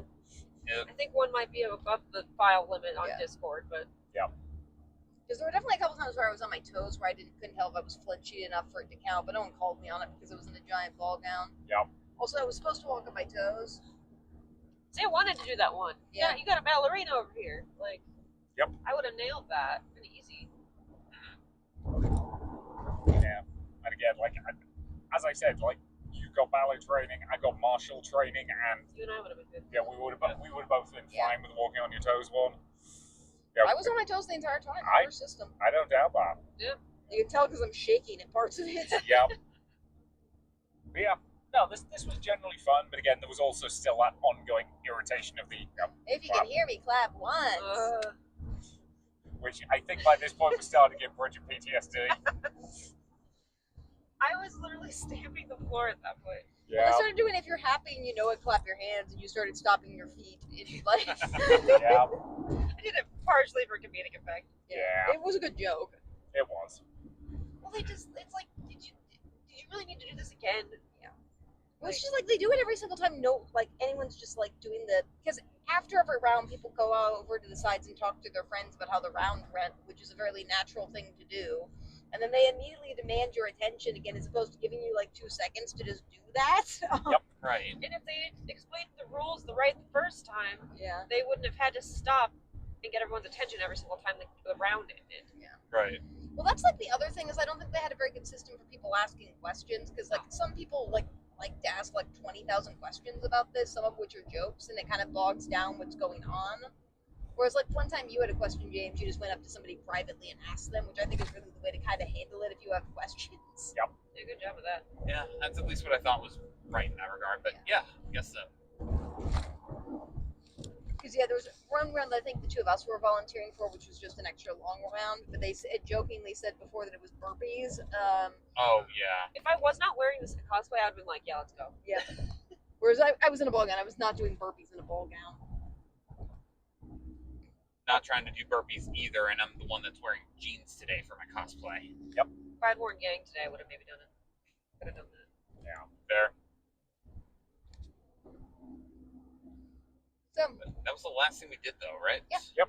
we took some photos. I was wearing my convertible dress today that has a skirt and a like top, so I just took the skirt off. Yep. Top is long, by the way. It's still like a mini dress. So Yeah. And then you guys took some pictures. And we headed out. Got pizza. We got pizza. Post-con tradition at this Yeah, point. we had to Yeah. find a different pizza place, but you know. Yeah, no Jets Pizza. Thank you, Blaze. This is not endorsed by Blaze whatsoever. No, but Blaze is one of the places you can actually like get food. Yeah. Plus, it's like, LeBron James owned still, I think, so that's cool. Wait, really? Yeah, I thought I heard Yeah. that. Yeah. Newsflash. Okay. Well, again, part of the reason it works for you is because they do like a build your own pizza thing that's actually pretty good. Yeah. Like it works with your dietary stuff. So. I can customize it how I want, relatively speaking, and it has like ingredients and stuff like that I can track how they're sourced. So that's nice. Now, plus it's proper wood fire, which is nice. Yep. Yeah, they do a pretty good job. We also saw some people from the con while we were there. Yep. The Rare Hunter. Yep. There was a Rare Hunter cosplayer from Yu-Gi-Oh! At the con on Saturday, and then we ran into him today in the parking lot on the way out from Blaze. Which is fun. I think he said something because he recognized me in my cosplay. Yep. I think he just kind of yelled, "It's time to duel." Yep. And then he recognized all of us. Yep. So. Well, someone thought you were Joey at the con today, and you weren't even Joey today. Nope.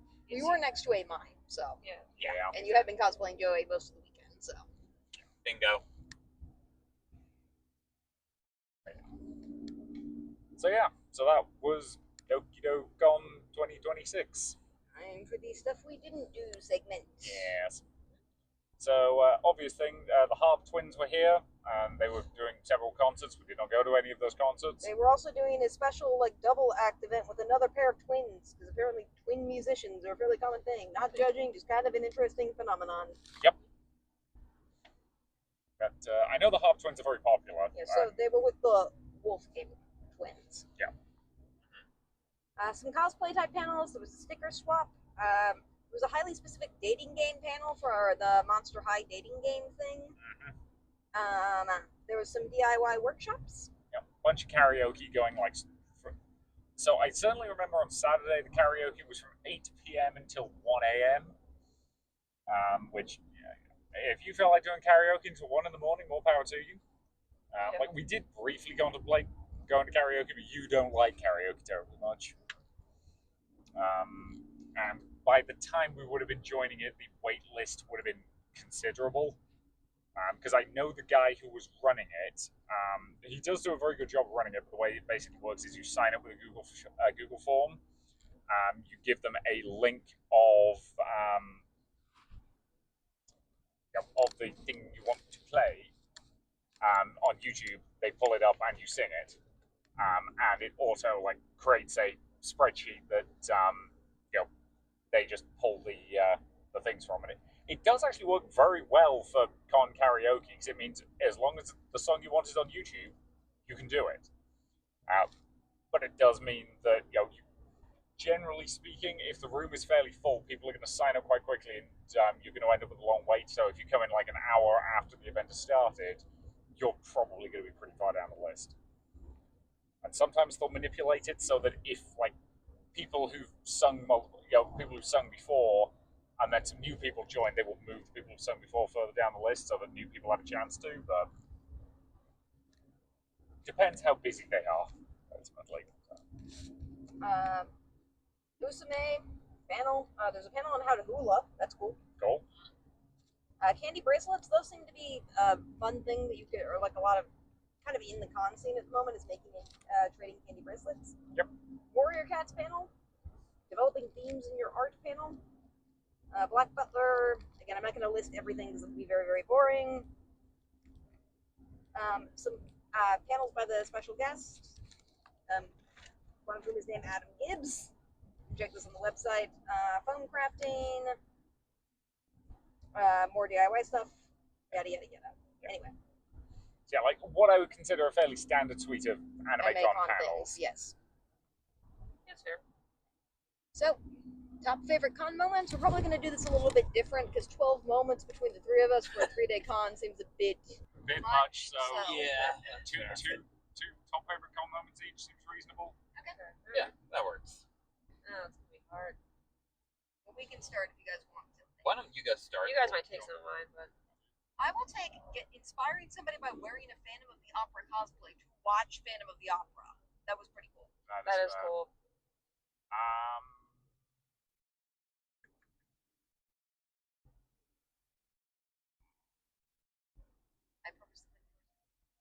Yeah, no, not even close. In all honesty, I'm probably going to go with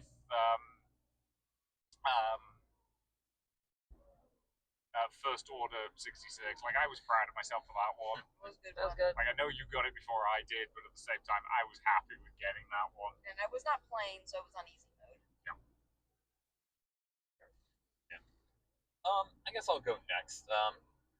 Even if it was a little sort of off to the side, I liked us getting pulled together for crazy photo ops as our Yu-Gi-Oh group. I liked the theme that we had, sort of running cosplaying as a group throughout the afternoon. Do you have a second one? We're doing two? One at a time. One time. Okay. I'll probably just go with my. I have two in mind, but I'll go with my easy one. Performing in the Masquerade. It's more specifically the fact that the audience was so energetic during my performance. That really, like, it makes me feel good. It makes me feel like I did my job. It makes it fun for me. Awesome. I will take dodgeball, specifically playing with Bridget and kind of winning the girl power on a team. That was really fun for me. That was my second one. It's fine. She does that to me all the time. I know. Yeah.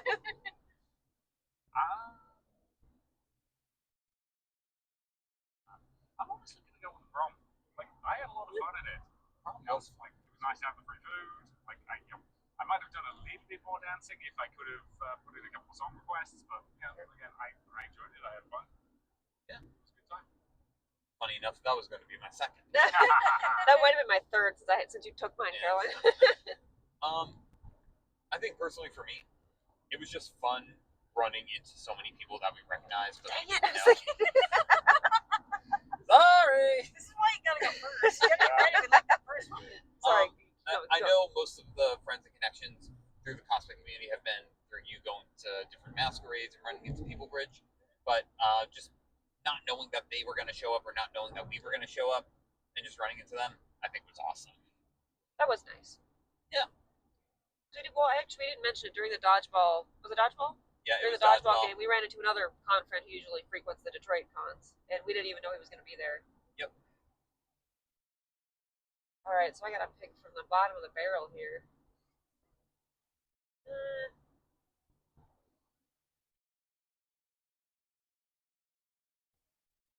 You could just be lame and say hanging out with us all weekend. I mean, actually, I don't know if this would count, but honestly, the haunted Airbnb. Yeah. That's Like fair. that, that was just kind of funny. Yeah. You are allowed to say that. Yeah. Oh, and the funny thing was, there was like a fireplace in the room that you and I stayed in, and so it was perfect. And there was a bookshelf on top, so it was perfect to get a picture in my Daphne cosplay because it looked like a freaky looking, haunted house kind of thing. Photos in real coming to an Instagram near you. Yeah, I'll probably post it eventually. Yeah. But, No, the haunted Airbnb I think brought a lot of charm to our couples trip. So. Yes. So now on to the final question. Yep. And as per usual, the question that we ask that we use as our con rating is fairly simple. It's would we go back? Which does factor in a lot of stuff, including the length of the drive. Yeah. Yes. And I will say, I was talking to this about, I think, all of you at various points. This one's a little bit hard to kind of review because it's just different doing this like trip with friends as opposed to doing it on your own. It's definitely not worse, but it makes the experience different so much that it's kind of hard to judge, Sure. Like I did say that personally, I suspect that if we weren't going with you guys, I'm not sure it would have been worth the drive. Yeah. But because we did go with you guys, I enjoyed it enough that I think it was worth the drive. That's fair. Fair enough. I don't know what your guys' thoughts are. I mean, I would feel in the same boat as Richard. It isn't. I mean, for you guys, especially the extra hour and a half added to your trip, it's understandable. Even 4 hours is a little bit tiring. But I feel like if we went on this trip with friends, it would make it worthwhile. So I think I'm with you on that. The masquerade is nice. So that's always a win in my book. The fact that I can kind of have creative freedom when I can perform, that's a draw for me. But it is a bit of a drive. So I guess my answer would be, if friends are involved, I would go back. It did give me the warm cotton fuzzy feelings. That's good. Because I think of that, I think it's definitely on at least the maybe list. it would depend on, I think, a variety of factors, like what else was on this weekend, who else was going, stuff like that. Well, if you are curious, they announced their dates for next year. It is the weekend before TechO again next year. Okay. And we'll probably make the same mistake then next year, where we'll book Yep. this like 6 months in advance, then realize Techo's the next weekend, and be like, why did we do this? Go anyway. Well, at least we know when to book the haunted Airbnb. So We should just book the on Airbnb now. Yeah, just book it a year in advance. there we go. They're gonna question that. You're gonna be like, okay, this is a little suspicious. Yeah. Well, it's good that they don't overlap. Like, I do like that a little bit more, because I feel like those events do pull some of the same people, and I am going to be interested to see in 4 days, and I do mean in 4 days. Literally 4 days. Yeah. Why do we do this to ourselves? We got a photo shoot in 4 days. Yeah. Oh man, You get to rock Ironwood with the blinky. don't remind me. Yes, I look cool, but 4 days. Yep. Hashtag con crunch. Yeah. So in 4 days, I'll be interested to see if we see any of the same people. That'd be great if we do. Absolutely. So we're pulling into a service station to sort of stretch our legs and do all of the service station stuff. So I think this is an excellent point to end the episode. Yeah, and shout out to all the silent communication that was involved in planning this rest stop. Yep. Nicely done, guys. Absolutely. We just normally have that conversation out loud. Yeah, you guys are way more professional than we are. Yeah. Public So- speaking classes will do that for you. So yeah, thank you all very, very much for listening, and we hope to see you next time. Bye. Bye. Bye.